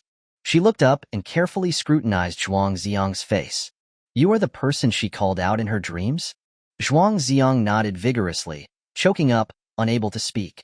Granny Su took Zhuang Zi'ang to Qiushui town. 5 kilometers was not far, but not close either. No wonder Little Butterfly had to pay 4 yuan to ride the bus. She had to transfer at Xiaoyao Palace to get home. Granny Su's home was an ordinary 3-bedroom apartment. For more than 10 years, she and little butterfly had lived here together, relying on each other. Until last year, when it was just her alone. As soon as Zhuang Zi'ang entered, he saw a picture frame on the cabinet by the door. The photo was of a beautiful young girl. White shirt, blue skirt, a blooming peach blossom tucked beside her temple. He had no tears left to cry.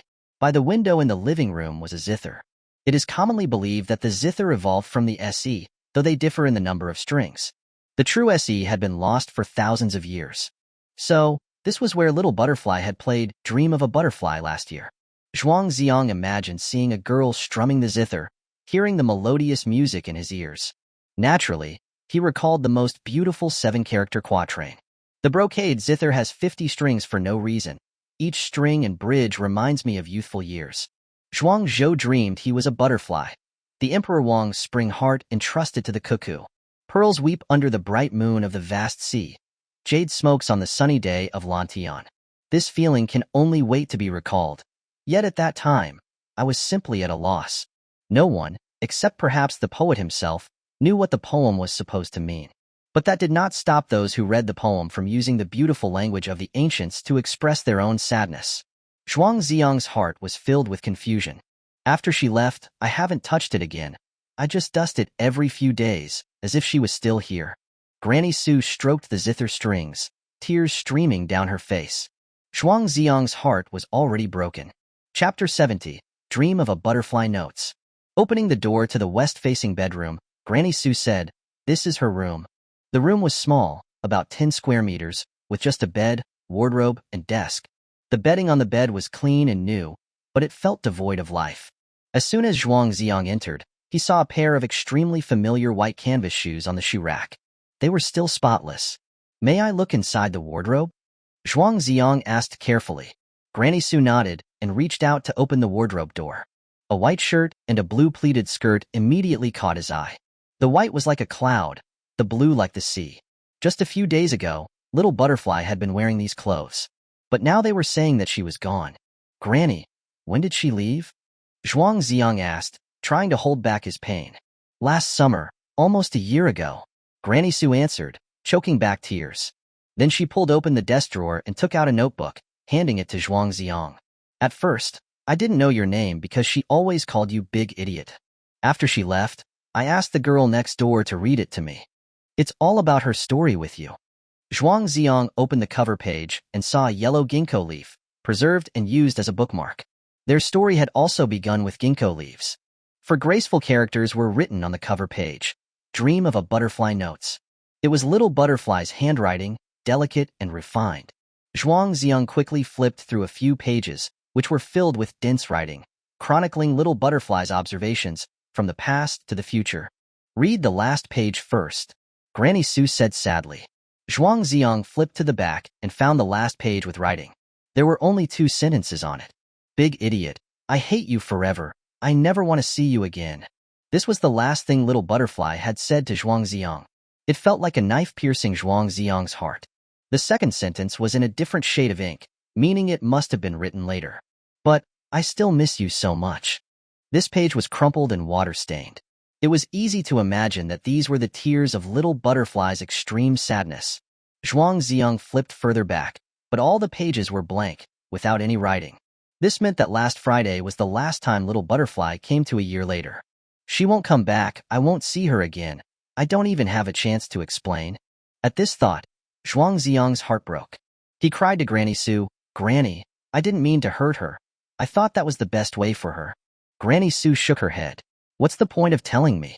She can't hear it anyway." A tidal wave of sorrow surged through the small room. The air still seemed to carry little butterfly's presence, but she would never appear again. "Child, don't cry. If she liked you so much, she wouldn't want you to be sad for her. Take this notebook back and read it slowly," Granny Su said, in a tone of sending him away. It was clear that she had complicated feelings towards Zhuang Zi'ang. It was impossible for her not to blame him at least a little. Zhuang Zi'ang bowed deeply to Granny Su and left her house. Sitting on the bus back to Xiaoyao Palace, he began to read the Dream of a Butterfly notes left by Little Butterfly. December 14th, Wednesday, snow. Actually, it was already January when she wrote this page. Of course, all the dates here are based on that world's time. More than half a month has passed, and I've finally accepted what happened to me. I want to record it in words. If anyone reads this later, just think of it as me having a romantic dream. Today, I played the score that old swindler gave me on the zither. After a moment of dizziness, the world around me became very different. It was spring just now, and suddenly it's the coldest part of winter. The furniture in the house has changed, and my grandma is nowhere to be found. When I came out of the house, I couldn't see a single neighbor. It's as if they've all disappeared overnight. I went to Xiaoyao Palace to ask the old swindler what happened, but I couldn't find him either. All the people around me had unfamiliar faces. At first, I thought I was dreaming. That magical melody had indeed let me dream of seeing snow in winter. I took the bus to school, and when I tried to find my teachers and classmates, I discovered they were all gone. Our class 23 was an empty classroom. It's so unbelievable. I asked a lot of people, and finally confirmed that the time I'm in now is in the winter, more than half a year later. My classmates have all graduated, and my teachers are teaching new junior students. I went to the West Campus to look for Teacher Lee. I learned from others that he is now the homeroom teacher for Class 17, but I can't find him anywhere. Gradually, I discovered a pattern. Anyone I knew before, I can't find in this future world. Coming here, I can only meet strangers, make new friends. In the light snow, I went to the snack street outside the school and ate a lot of food. Extra spicy fried potatoes with ice-cold cola is the best combination ever. Yes, even in winter, you must add ice to your cola. I walked around for a long time, eating and drinking. This world is both familiar and strange. As the sun was setting, I felt a strong urge to go home. I couldn't stay until dark. If I did, I might not find my way back. At 6:10 p.m., I took the number 19 bus home from the school gate. The moment I opened the door at home, everything went back to normal. My room wasn't as cold anymore. Grandma was cooking in the kitchen, the aroma wafting through the hallway. I asked her where she had gone during the day, but she said she was at home all day and didn't step out. Lying in bed at night, thinking about everything that had happened, I was too excited to sleep. That old swindler didn't lie to me this time. It turns out that people can really travel through time. By the time winter arrives, I should already be gone. I really want to see what my grandmother is like then, and know if she is doing well. Will she be lonely without anyone to accompany her? But I can't see her. I can't find her. That future world is both real and illusory, like a dream a butterfly might have. In the middle of the night, my illness flared up. My heart hurt terribly. I was afraid of waking up my grandmother and making her worry, so I could only endure it silently. The events of the day in the future world flashed through my mind. I gradually realized that time travel came at a cost. Going to the future would cause irreversible damage to my body. But who cares? I'm not going to live much longer anyway, so I'll just do whatever makes me happy. Chapter 71. The Turning Point. December 17th, Saturday, sunny. It's the weekend today. Following Dr. Chin's instructions, I went to the hospital for a checkup. He told me that my condition was continuing to worsen.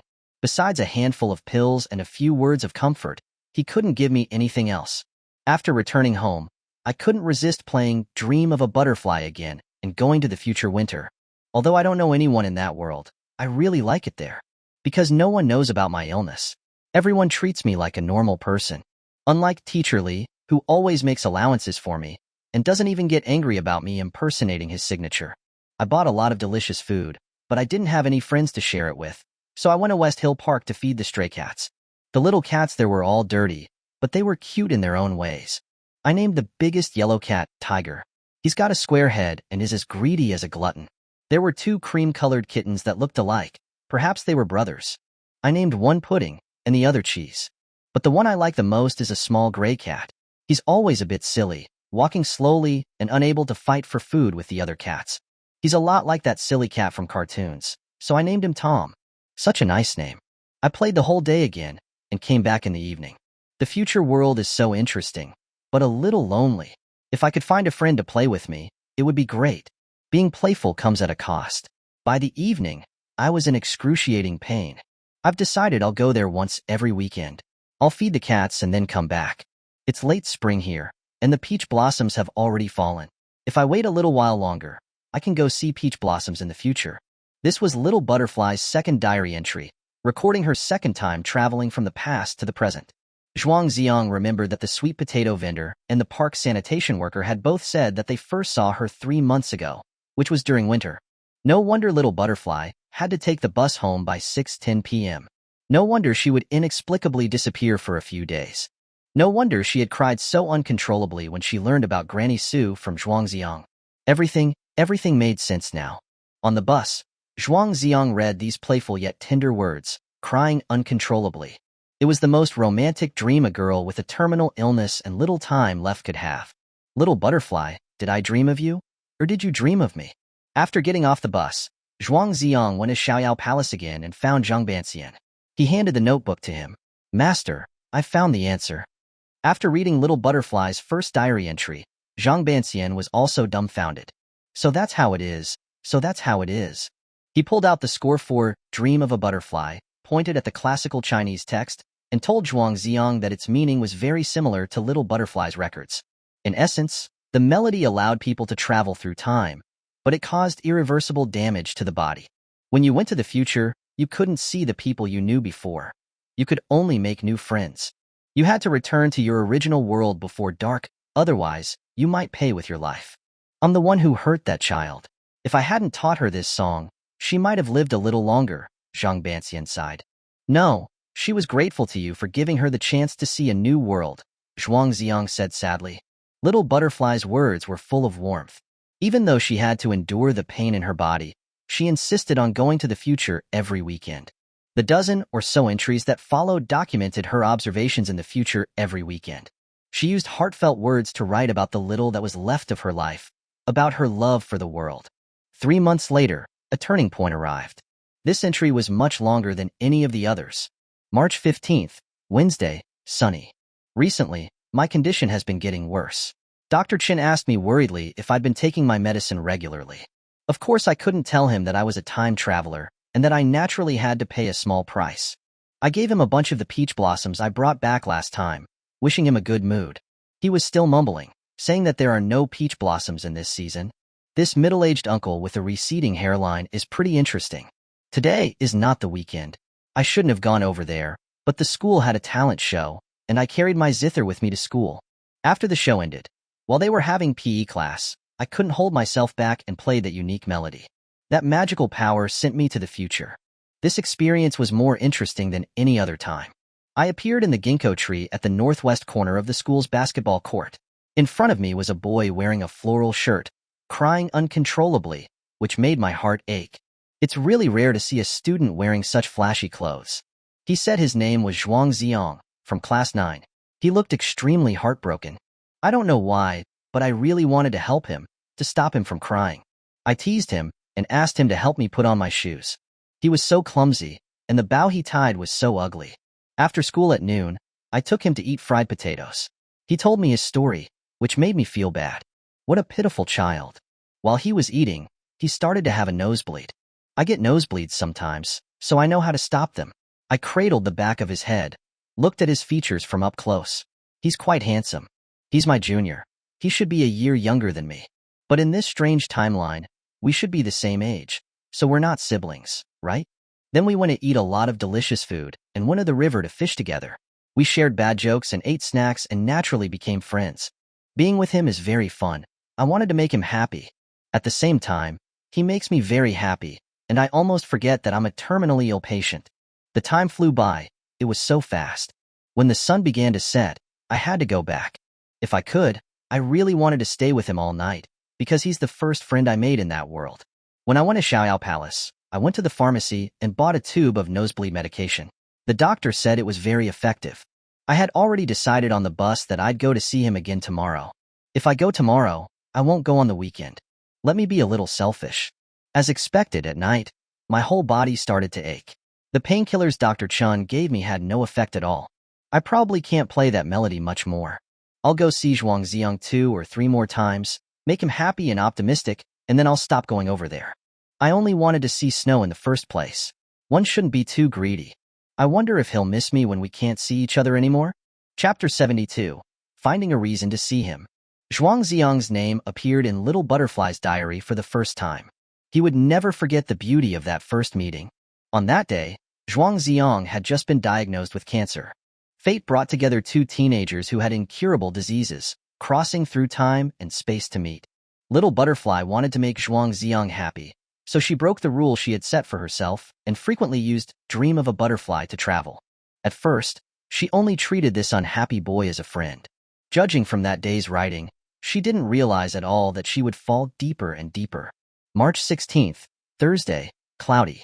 I have never tried to travel 2 days in a row before because my body clearly felt that such a large load was too much to bear. But I bought nosebleed medication for Zhuang Zi'ang, and I had to give it to him. That reason should be enough. I easily found him outside of Class 9's classroom, and we went to chat by the flower bed. That flower bed is so beautiful, filled with hyacinths, wisteria, and calla lilies, all colors of the rainbow. When we said goodbye yesterday, I told him to buy a strawberry cake to take home to improve his relationship with his family. He told me that the cake had worked really well, that his family was very happy. Sigh. He's so bad at lying. His lies have so many loopholes. He's really like a big idiot. Yes, a big idiot. To comfort him, we went out for hot pot together. It was so delicious. Eating with him was so fun. My appetite even increased. He told me that he was moving out of his house and into a small place that his mother had rented. He met a pretty neighbor who thought we were dating and made some jokes. My cheeks were burning at the time, but I felt a little happy inside. I even stole glances at the big idiot, wondering if he would be a good boyfriend. But it's just a thought. I don't belong here, and I don't have much time. There won't be any love between us. Or rather, I am no longer qualified to have love. While Zhuang Zi'ang was browsing in the supermarket, I went to the flower and bird market next door and bought a pair of red goldfish, hoping they'd bring him good luck. During the days when I can't come, he won't be so lonely having these two fish to accompany him. This big idiot looked so flustered and embarrassed when asking for my phone number. Has he never asked a girl for her contact information before? He doesn't know that my phone usually can't be reached unless I come over here. I didn't play too late today. After he went to class, I came back early. I also brought some mugwort back with me. I'm going to make qingtuan for my grandma tomorrow. She'd never guess where I got such fresh mugwort. I'm not going over there tomorrow. I swear, I'm really not going over there tomorrow. March 17th, Friday, sunny. Last night, I prepared the glutinous rice and mugwort juice ahead of time. I got up early this morning to steam the qingtuan. Looking at the cute little dumplings, I really wanted that big idiot to try them. A sinful thought rose up in my mind. Can the oath I made yesterday not count? After he asked for my phone number yesterday, would he call or text me? If I didn't reply, he would be worried. Touching the strings of the zither, I decided, I'll just go over there for a peek. If he didn't send a text, I'd come back immediately, without any hesitation. But then I saw a new message. What do you want for breakfast tomorrow? I'll bring it to you. My hands typed out a reply without thinking. I made qingtuan. Do you want some? I must have been poisoned. That's the only way I can explain how I completely disregarded everything and resolutely took the number 19 bus again, just to see that big idiot. We sat on the colorful flower bed, sharing breakfast. He praised my qingtuan. I was so happy. At noon, I went to the cafeteria to look for Zhuang Zi'ang and met his friend, Li Huangxian. He's a bit of a dork, but he's a good person too. In the afternoon, I was going to go home early, but I had this strong feeling that the big idiot would be unhappy. So I sent him a text, and we skipped class again together. We went to the river below the school, shouting at the water, hoping the water would carry away all our sorrows.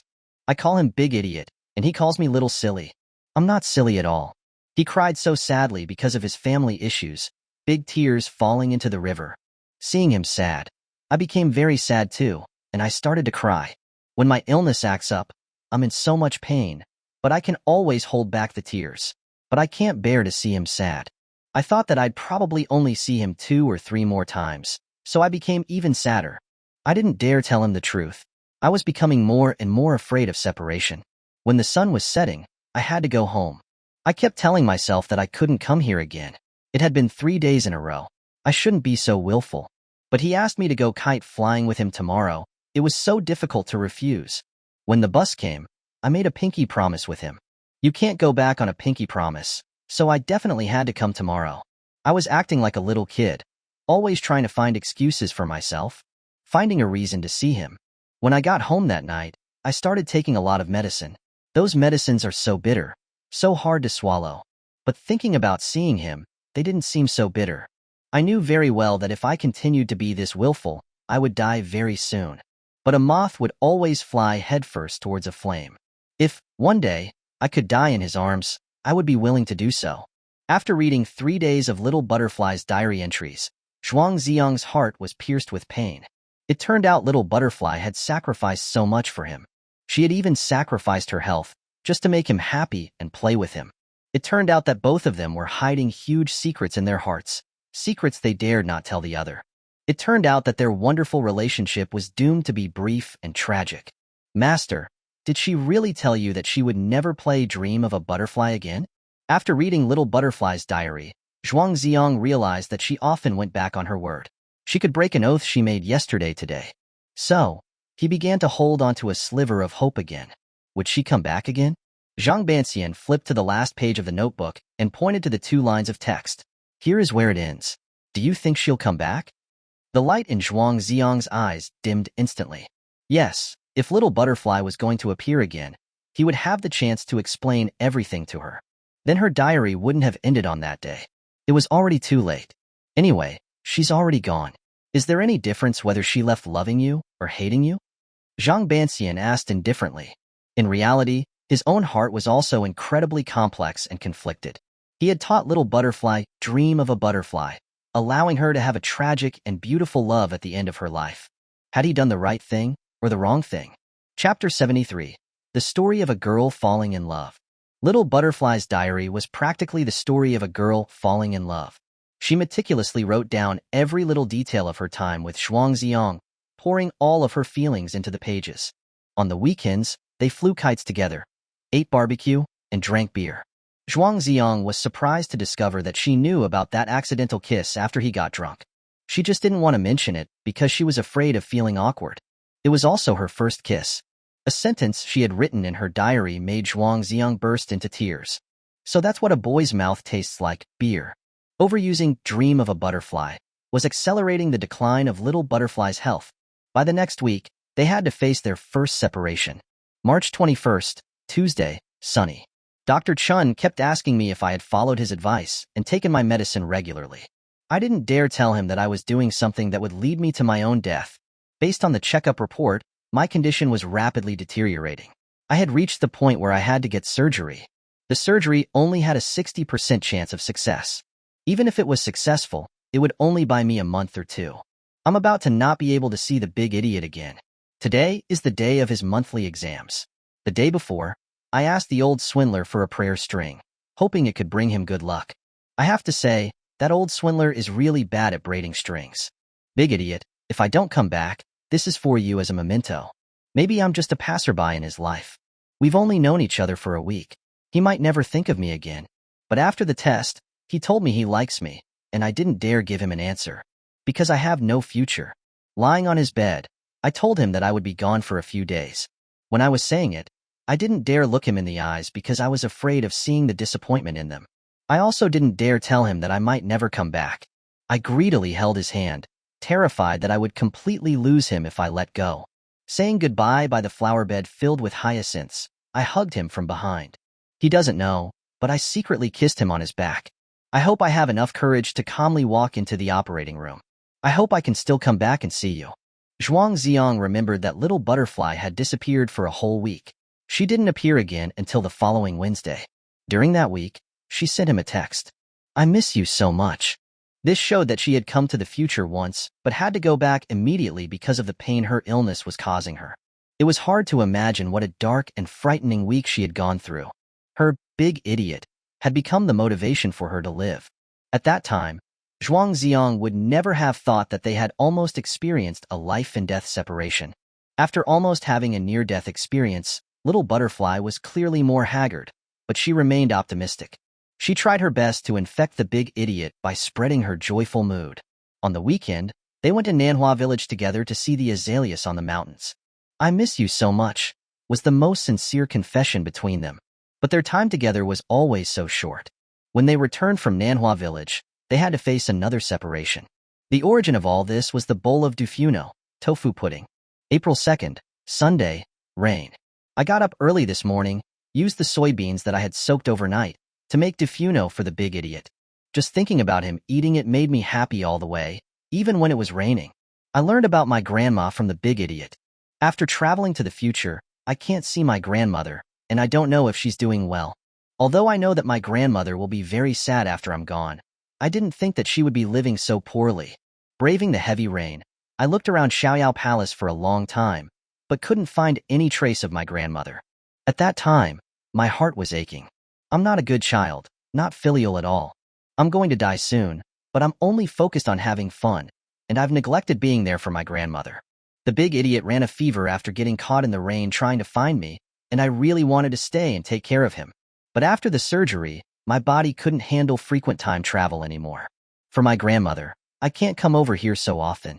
In the days that are left, I should be with my grandmother and try to make her life a little better. So, I'm so sorry, big idiot. I hope you won't blame me. When I was about to leave, I kissed him. This time, it wasn't a beer-flavored kiss. I hope he'll always remember my taste. I told him to wait for me. I'll definitely come and see him one last time before I die. Even if we have no future, I want to tell him with my own mouth. I love you. Besides the 2 sentences on the final page, this was the last entry in Little Butterfly's diary. Reading these words and imagining how Little Butterfly must have felt at the time, Zhuang Zi'ang's heart was shattered. This time, Little Butterfly had disappeared for 12 days. She must have been full of expectations for this last meeting. Zhuang Zi'ang remembered the hurtful things he had said and wanted to slap himself. Since you like playing hide and seek, then go all the way. I don't want to see you anymore. I've already seen through your tricks, so please stop bothering me. Don't get me wrong and think I have any other feelings for you. These words were like sharp knives, cutting into Little Butterfly's heart. Zhuang Zi'ang had only wanted to drive her away, believing it was the best thing for her. But now he knew the truth, and it was already too late. Too late. With the help of Zhang Banxian, Zhuang Zi'ang wrote down "Dream of a Butterfly" in standard musical notation. No matter what, he wanted to try and see if he could see Little Butterfly again. Even if he could only see her once, to say one thing to her, to let her understand his heart. Zhang Banxian wanted to dissuade him from trying, but ultimately didn't say anything. After all, the young man before him was also dying. If that's what he wanted to do, then let him do it. He didn't want him to also leave with regrets. Zhuang Zi'ang bid farewell to Zhang Banxian, left Xiaoyao Palace, and took the number 19 bus back to school. On the bus, he read Little Butterfly's notes again and again. But he didn't have the courage to read the last page with the tear stains again. When he got home, Zhuang Zi'ang took out his bamboo flute, impatient to start playing "Dream of a Butterfly." He played it over and over again until his brain was starved of oxygen, but the world around him didn't change at all. Perhaps only a musical prodigy like Little Butterfly could freely travel through time. He lay on the table in despair, crying silently. A sharp pain rose up from his abdomen, a sign that his illness was attacking his body. He was running out of time. Would there be a soul after death? If so, he could explain to Little Butterfly when they met in the afterlife. If not, that would be his eternal regret. Were any of the butterflies and the flowers you in disguise? As time passed, it gradually drained the strength from Zhuang Zi'ang's life. He tried playing "Dream of a Butterfly" every day. He played until he coughed up blood, like a cuckoo crying blood, but it was all in vain. The light in his life had gone out. Chapter 74. Forgetting is beautiful. Dr. Chen. What was the name of that patient who used to bring you peach blossoms? Zhuang Zi'ang came to Chen Daxio's office and asked this question directly. Chen Daxio adjusted his glasses and replied with a touch of sadness, "Su Yudie. She had the same illness as you. She was a beautiful and cute girl who had left a deep impression on him. Unfortunately, despite all his years of study, he had not been able to save her. Since then, he had developed a habit of often placing a flower in his office. He hoped it would bring joy to all his patients." After reading Little Butterfly's notes, Zhuang Zi'ang had already guessed that she was the patient Chen Daxio was talking about. It must be fate that had brought them into contact. "Can you tell me about her last days?" Zhuang Zi'ang asked sorrowfully. Chen Daxio didn't know why he was so concerned about another patient. Perhaps he just wanted to draw courage from others' experiences to fight his own illness. So, he made Little Butterfly's story a little more beautiful. He didn't talk about the suffering and pain she had been through. Actually, she could have held on for a little longer, but for some reason, her condition worsened rapidly. "I performed surgery on her, and it was a success, but her passing still came 2 or 3 months earlier than expected," Chen Daxio said regretfully. A young woman in the prime of her life, withering like a peach blossom, was truly the saddest thing in the world. Zhuang Zi'ang knew that little butterfly's condition had worsened because she was using dream of a butterfly to see him so frequently. She had given everything to see one person. How did she pass away? Zhuang Zi'ang asked, trying to hold back his tears. She collapsed by the zither at home. Her grandmother found her and sent her to the hospital, but it was already too late, Qindaxiu said truthfully. He had seen too many patients in his life, and many of their faces had already faded from his memory. But his memories of Su Yudie were still incredibly vivid. Perhaps this cold world was not worthy of such a wonderful girl. Hearing the word zither, Zhuang Zi'ang's heart started to ache again. Could it be that at the last moment of your life, you wanted to come see me again? Xiao Zhuang, if you two could have met, you would have been friends, Qindaxiu said with some regret. Both of them were only 18 years old, such beautiful ages, yet both had terminal illnesses. If there were another world, may they be friends in that one. After coming back from the hospital, Zhuang Zi'ang locked himself in his room and practiced playing Dream of a Butterfly over and over again. He even tried other instruments, but they all failed without exception. He couldn't go back to the past, nor could he go to the future. Little Butterfly seemed like a dream. Li Huangxian and Lin Mushi were very worried about Zhuang Zi'ang, calling him every day. They wanted to come see him, but he turned them down. If they met, they would just cry. It wouldn't be cool. When the weekend arrived, Lin Mushi couldn't hold herself back anymore. She brought the fishbowl and came to find Zhuang Zi'ang. Can you tell me what's going on? In just a few days, Zhuang Zi'ang had become extremely gaunt, with a circle of bluish stubble on his chin. Su Hui was trying her best to cook him tasty meals, but he had no appetite for anything. A mother watching her son walk to his death was such a huge torture. Zhuang Zi'ang forced a smile. Mushi, come sit with me by the river for a while. The weather was fairly good. Sunlight filtered through the clouds, illuminating the grass. The fresh scent of the earth filled the air, as always. Sitting by the river, listening to the flowing water, his heart was in a different place than before. The kite with its broken string had already flown away to who knows where. Zhuang Zi'ang brought the Dream of a Butterfly notes and handed them to Lin Mushi. After you read this, you'll understand everything. Lin Mushi took it and started reading, page by page. Her initial surprise and disbelief gradually turned into grief and heartache. In the hospital, she had heard about their love story from Zhuang Zi'ang. Now, she was putting together the whole story from Little Butterfly's perspective.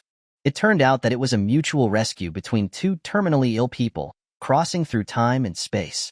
Thinking back to Little Butterfly's last departure, the extreme despair in her eyes, she felt even more remorse. She had unknowingly become an accomplice in hurting Little Butterfly. How could this be? Zhuang Zi'ang, I didn't mean to, Lin Mushi said, tears flowing like rain. It's not your fault, it's all my fault. If I had been more careful, I would have found out sooner, and it wouldn't have ended like this, Zhuang Zi'ang replied, filled with regret. But now that the deed was done, the person was gone. What could they do to change anything?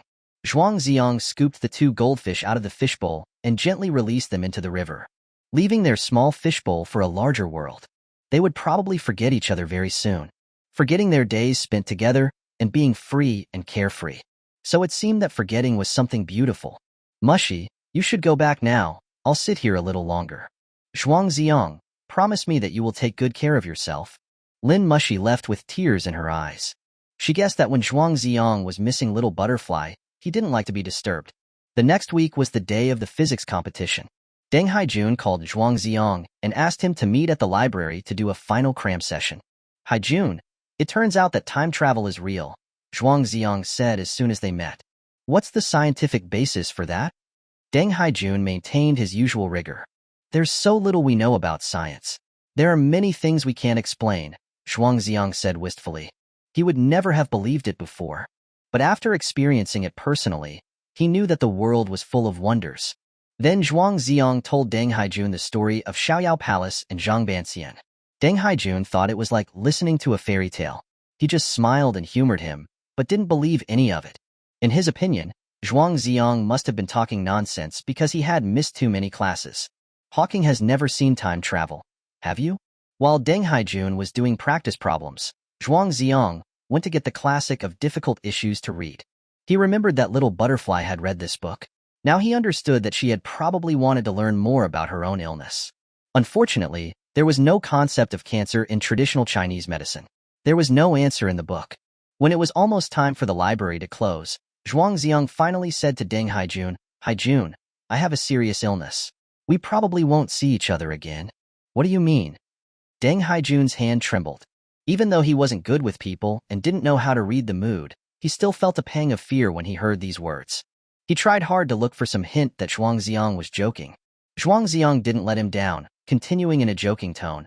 I should be going to meet Newton and Einstein in less than a month. I'll go tell them that people can travel through time. Deng Haijun's eyes instantly turned red. How could this be? You're still so young. Zhuang Zi'ang sighed helplessly. Do you remember the girl you saw by the flower bed? The person I really wanted to see was her. If you ever find a way to travel through time in the future, let's meet again. Keep up the good work, and don't forget your dream of becoming a scientist. Hearing this, tears streamed down Deng Haijun's face.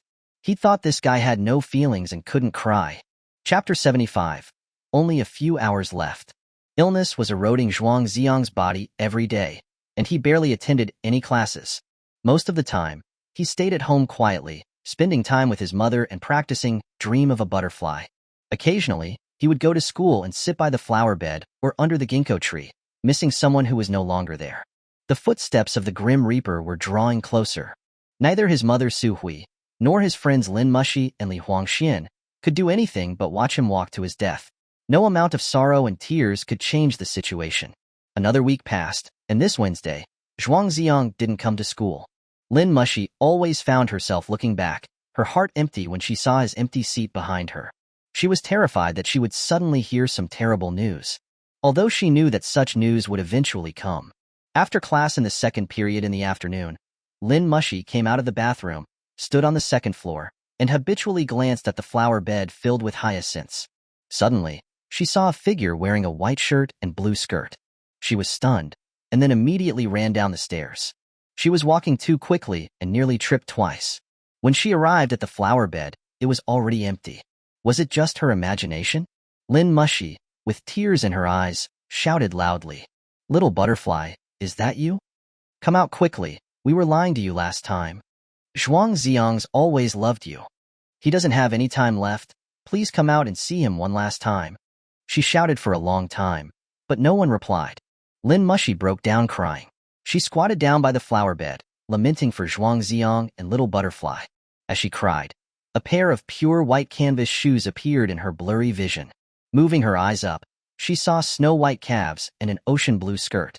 Su Yudie was standing in front of Lin Mushi. Her face was as pale as paper, and her lips were bloodless. Her beautiful almond eyes had also lost their former brightness. Illness was also consuming her body. Little butterfly, it's really you, you finally came. So last time wasn't the last time after all, Lin Mushi said, feeling a mix of joy and sorrow. The girl before her did not belong in this world, but she wasn't afraid at all. Tears instantly welled up in Su Yudie's eyes. The moment she spoke, her voice was filled with sobs that tugged at your heart. I just wanted to see him one more time, just one last time. From now on, I will never come bother him again. Please take good care of him, and make sure he's happy every day. Even though Su Yudie had been hurt by Zhuang Zi'ang last time, she still loved that big idiot. He had said so many heartless things, but she still couldn't control her heart. Before she died, she couldn't resist the urge to see him one last time, even if it was just a secret glance without speaking. Lin Mushi grabbed Su Yudie's hand and sobbed. The things he said to you last time, he had his reasons. The person he loved the most has always been you. What? Su Yudie's expression was confused. He has no time left. He just hoped you would forget him and live your life well, but at that time, he didn't know that you were. Lin Mushi choked up, unable to speak. How tragic were the destinies of these two people. Lin Mushi went back to the classroom and found Zhuang Zi'ang's medical report. This was what she had found in Zhuang Zi'ang's closet last time. She had kept it in her bag all along. When Su Yudie saw the report, the shock she felt was indescribable. How can this be? How can this be? It turns out that he, just like me, has no time left. Big idiot, you're such a big idiot. Her weakened body could barely hold her up. Lin Mushi had no choice but to help her sit down by the flower bed. The two of them were crying at the same time. Where is he? Little Butterfly's voice trembled. He's trying everything he can to find a way to see you, Lin Mushi replied. You know? Yes, he went to see your grandmother, and he read your diary. Su Yudie immediately struggled to her feet, wanting to go see Zhuang Zi'ang. Lin Mushi was worried about her health and offered to take her, but she refused. Little Butterfly's swaying figure was like a candle flame in the wind, ready to be extinguished at any moment. Lin Mushi guessed that the two of them must have a lot to say, and that her presence would be inconvenient, so she had no choice but to let Little Butterfly go by herself. It wasn't until Little Butterfly's figure disappeared at the school gate that she suddenly realized something. Little Butterfly's diary had stopped after her last meeting with Zhuang Zi'ang. On the last page, she had written, "I hate you forever." So, they had thought at the time that that was Little Butterfly's last time traveling. Now, she had appeared again, but it wasn't recorded in the notebook. The only explanation was that she had no time to write in her diary. This time travel was infinitely close to the end of her life, which meant that when she returned to her own world, she would collapse by the zither, never to wake up again. There were only a few hours left for Zhuang Zi'ang and Little Butterfly. Understanding this, Lin Mushi cried heartbreakingly. Why was fate so cruel? Su Hui had gone out to buy groceries, and Zhuang Zi'ang was locked in his room, the curtains pulled tightly shut. He didn't want to know if it was day or night outside, nor did he want to count how many days he had left. There was a gentle knock on the door. "Who is it?" Zhuang Zi'ang asked weakly. He guessed that it was most likely Lin Mushi and Li Huangxian. "It's me, big idiot." Hearing the response outside the door, Zhuang Zi'ang immediately sat up from his bed, staring wide-eyed at the door. Was this a hallucination, or was he dreaming? Zhuang Zi'ang couldn't believe that Little Butterfly would ever appear again. He reached for the doorknob with a trembling hand. He composed himself and then turned it with force. The girl he was dreaming about appeared at the door. They gazed at each other, speechless. Little Butterfly. Big idiot. Su Yudie flew into Zhuang Zi'ang's arms, and the two embraced each other tightly. Large tears fell on each other's shoulders. The warm body in his arms was so real. Zhuang Zi'ang explained, crying, "Little Butterfly, I'm sorry. What I said to you last time." Su Yudie interrupted him. "Don't say it. I know everything." They held each other for a long time before separating, looking deeply into each other's eyes. Zhuang Zi'ang reached out and caressed Little Butterfly's cheek. "Why have you become so thin?" Su Yudie sobbed, "Big idiot, you too. Why didn't you tell me sooner?" "Because I love you." Zhuang Zi'ang finally had the chance to say those words to her directly. "I love you too," Little Butterfly replied without hesitation. Zhuang Zi'ang was so grateful that heaven had finally given him this opportunity to explain the misunderstanding to Little Butterfly, even though he knew that she was already gone. Even though their reunion was destined to be very brief, like a firework that blooms in the sky and then vanishes in a moment. But that fleeting beauty was enough to last a lifetime. Chapter 76, And the Stars Fall Like Rain. "Big idiot, this is the last time I'm coming to see you," Su Yudie said, pressing her cheek to Zhuang Zi'ang's chest, listening to his heartbeat. Zhuang Zi'ang held her hand tightly, not wanting to let go for even a moment.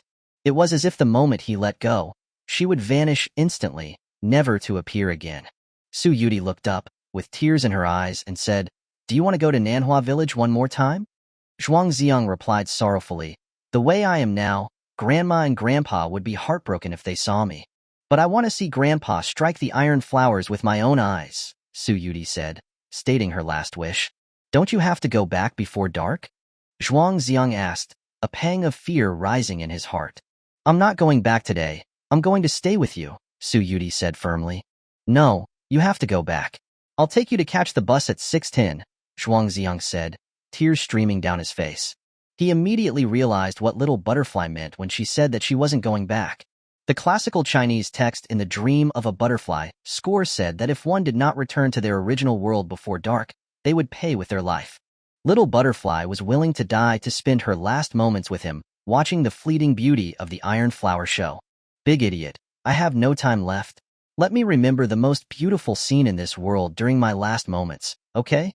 Tears slid down Little Butterfly's pale cheeks, looking so beautiful and heartbreaking. Zhuang Zi'ang was conflicted and torn. If he nodded, it would be like sending Little Butterfly to her death with his own hands. But if he cruelly refused, Little Butterfly would leave with regret. "Even if I go back before dark, I'll never be able to come see you again. Big idiot, this really is the last time we'll meet? I'm already dead in this world anyway.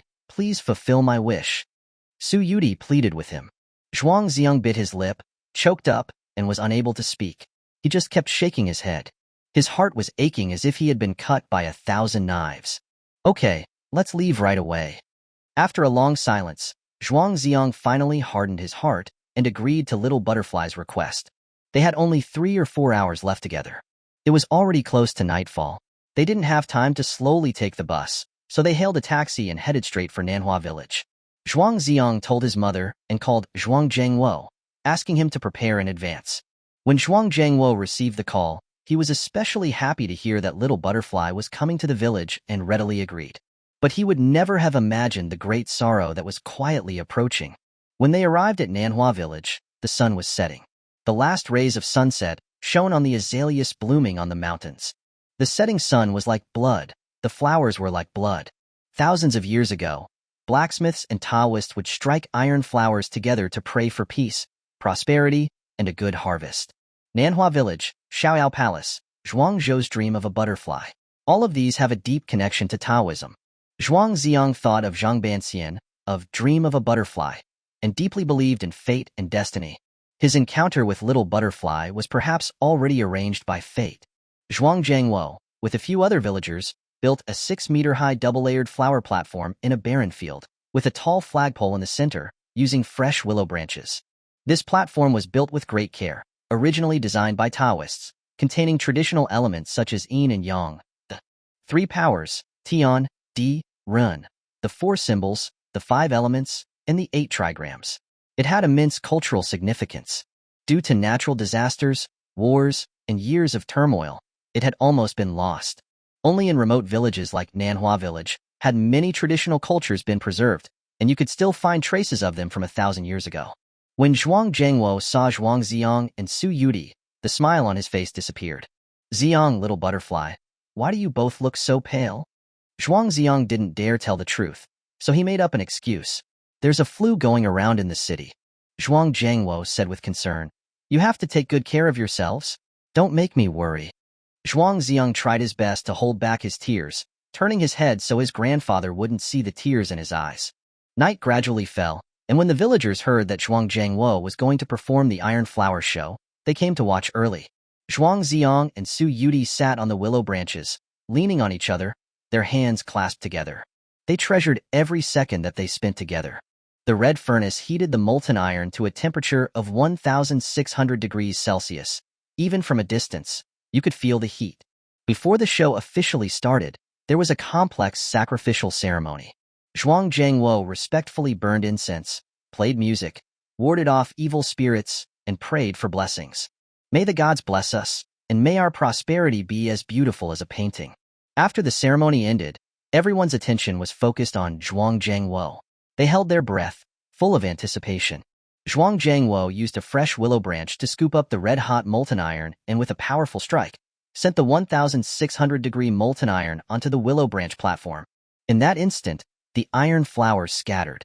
Golden sparks soared dozens of meters into the night sky, like a meteor shower, instantly lighting up the surroundings as bright as day. The powerful visual impact shook everyone who watched. That fleeting beauty was reflected in Su Yudie's eyes. She excitedly gripped Zhuang Zi'ang's hand. It's so beautiful. By the light of the fire, Zhuang Zi'ang looked at her delicate and flawless profile, his tears falling again. She really was so beautiful. But like those colorful sparks in the sky, she was fleeting. The beginning of Xian Qiji's Green Jade Cup Lantern Festival was likely describing the grand spectacle of the Iron Flower Show during the Lantern Festival. The east wind releases 1,000 trees of flowers at night, and the stars fall like rain. And for hundreds of years, the most moving line has always been the last one. Suddenly I look back, and the person is there, in the dimly lit place. Zhuang Jiangwo scooped up the molten iron again, striking it toward the sky. A shower of golden sparks fell down from the sky, as beautiful as a fairyland. And the fairy, who did not belong to this world, was also about to leave. Big idiot, thank you.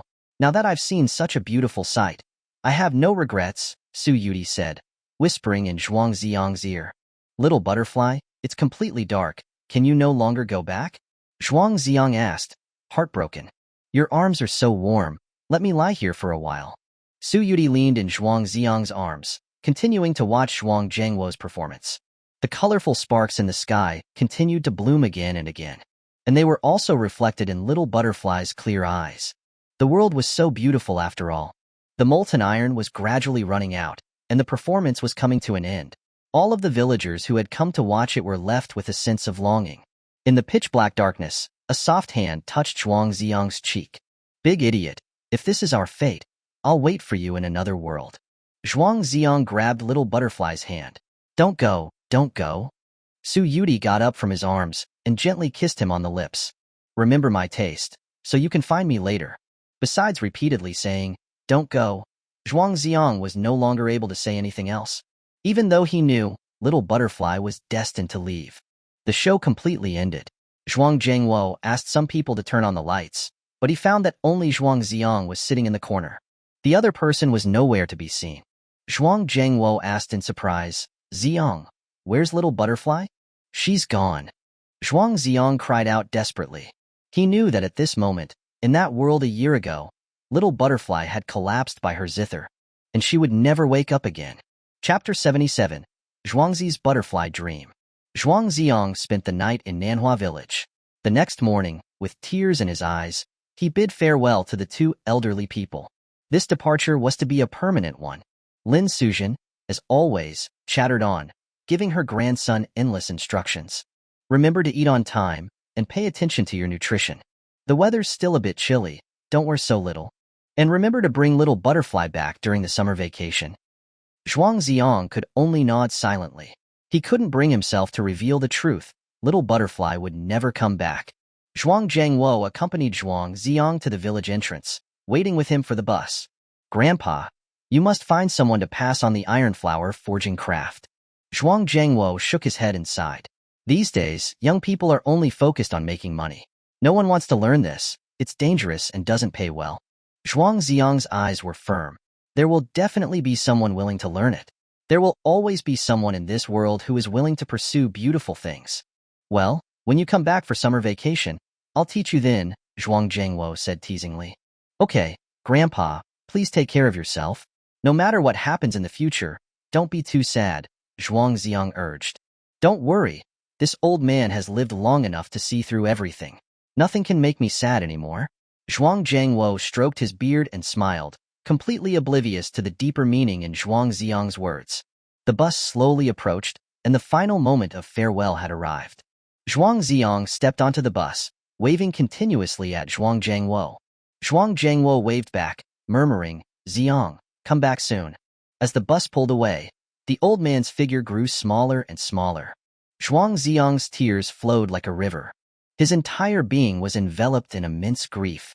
The greatest sorrow in this world was surely a parent outliving their child. Back in the city, Zhuang Zi'ang stopped taking his medication, letting the illness consume his body. He just wanted to end it all soon. Or rather, to go to another world soon and see his beloved little butterfly. Days later, Zhuang Zi'ang was gravely ill, beyond medical help. After explaining all his final affairs to his mother, he dragged his ailing body once more to the gate of the Xiaoyao Palace, to the side hall where Zhang Banxian read fortunes. Zhang Banxian was unconventional and unrestrained, but seeing Zhuang Zi'ang's sickly state, even he felt a pang of pity. "Alas, your illness really is the same as hers." Zhuang Zi'ang offered a faint smile. "Master, she came to see me one more time. It turns out she didn't leave with any misunderstandings or regrets. That's already the greatest blessing heaven could bestow on me." "Did you learn that melody?" Zhang Banxian asked. "I can't learn it. I can't see her anymore." Zhuang Zi'ang shook his head. "It's okay. If you really went back to the past and met her again, you'd still be repeating the same cycle, unable to escape this sea of bitterness." Zhang Banxian consoled him. According to the descriptions in the ancient Butterfly Dream score, even if Zhuang Zi'ang went back a year, little butterfly was destined not to recognize him. As long as they met a year before, the events of a year later would not happen. Even if they could meet again, fall in love again, little butterfly's illness wouldn't allow them much time together. He could only watch little butterfly die, and then endure another year of grief and longing before facing his own end. This year would be a year of immense torment and suffering. This was the sea of bitterness that Zhang Banxian spoke of. "Master, I only have one last wish. Could you take me to see her grave?" Zhuang Zi'ang made his final request. For a dying man, such a simple request, Zhang Banxian couldn't refuse.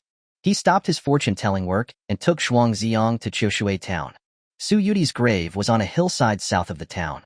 As they walked up the winding path, Zhuang Zi'ang was surprised to find the mountainside covered in blooming azaleas. Zhuang Zhou dreamed he was a butterfly, and the Emperor Dujin's heart was entrusted to the azalea. The fiery red flowers were like bloodstains. Among the trees, a tomb came into view. The tomb was somewhat desolate, because little butterfly didn't have any family, only her grandma, occasionally coming to see her, to shed tears. Seeing the 3 words Su Yudie on the tombstone and the black and white photo, Zhuang Zi'ang's heart felt as if it were pierced by needles. Just a few nights ago, they had watched the Iron Flower fireworks together. In the real world, she had been gone for a year. Weeds had already grown around the grave. Zhuang Zi'ang reached out and caressed the photo on the tombstone, as if he could still feel her warmth. Zhang Banxian patted his shoulder. Life and death are preordained. The physical form is subject to change. The world is a vast room. Singing and crying are all part of the grand scheme. Zhuang Zi'ang recognized this as a reference to the story of Zhuangzi beating a basin and singing after his wife's death. Human life and death were like the cycle of seasons, unchangeable and inviolable. But he wasn't an ancient sage or virtuous scholar. He didn't possess such an enlightened view of life and death and still felt a heart-wrenching pain. Master, please let me talk to her alone for a while. Zhang Banxian nodded silently and walked away. Zhuang Zi'ang repeatedly caressed the words Su Yudie, engraving each stroke into his heart. After a long while, he took out his bamboo flute and began to play Butterfly Dream. Lai Su Su 11 Duo 11 La. Su La 11 11 11 11 La 11 La Su. The melodious flute sound spread across the mountains and fields, echoing between the azalea flowers, stirring up a flurry of butterflies. Zhang Banxian leaned against a tree in the distance, listening to the flute music, unable to stop himself from shedding tears. How much time had passed, no one knew, but the flute stopped and yet Zhuang Zi'ang didn't come down the mountain. Zhang Banxian went back up the mountain path to Su Yudie's grave, only to find it empty. On the ground, a bamboo flute lay quietly, stained with blood. Zhang Banxian was shocked, calling out loudly, but no one answered. He wasn't sure if Zhuang Zi'ang had quietly taken his own life, or if he had successfully traveled back in time. Either way, it was a cause for deep sorrow. A few days later, Deng Haijun, along with Li Huangxian and Lin Mushi, found Zhang Banxian, asking him about Zhuang Zi'ang's whereabouts. Zhang Banxian had no choice but to tell them the truth, taking them to Su Yudie's grave. Watching a pair of butterflies chasing each other through the flowers, Lin Mushi said sadly. Could they have become butterflies like Liang Shambua and Zhu Yingtai? Li Huangxian, tears streaming down his face, said, "The first time I met Little Butterfly, she quoted the Zhuangzi, 'The butterfly is me, and I am the butterfly.'" Deng Haijun, who had recently won a gold medal in the physics competition, had always thought time travel was a romantic fantasy. Now, knowing the story of Zhuang Zi'ang and Little Butterfly, he was overwhelmed with emotion. "Don't be too sad. When I achieve time travel in the future, I'll take you all back to find Zhuang Zi'ang again." The 3 mourned at the grave, but a sense of relief came too. Perhaps, for them, this was the best ending. In another unknown world, perhaps they could be together forever. Zhuang Zi'ang and Little Butterfly were both gone, and the story came to an end. A year ago, Little Butterfly had dreamt of Zhuang Zi'ang. A year later, Zhuang Zi'ang had dreamt of Little Butterfly. Was it Zhuangzi dreaming of a butterfly, or a butterfly dreaming of Zhuangzi? For millennia, no one has known the answer.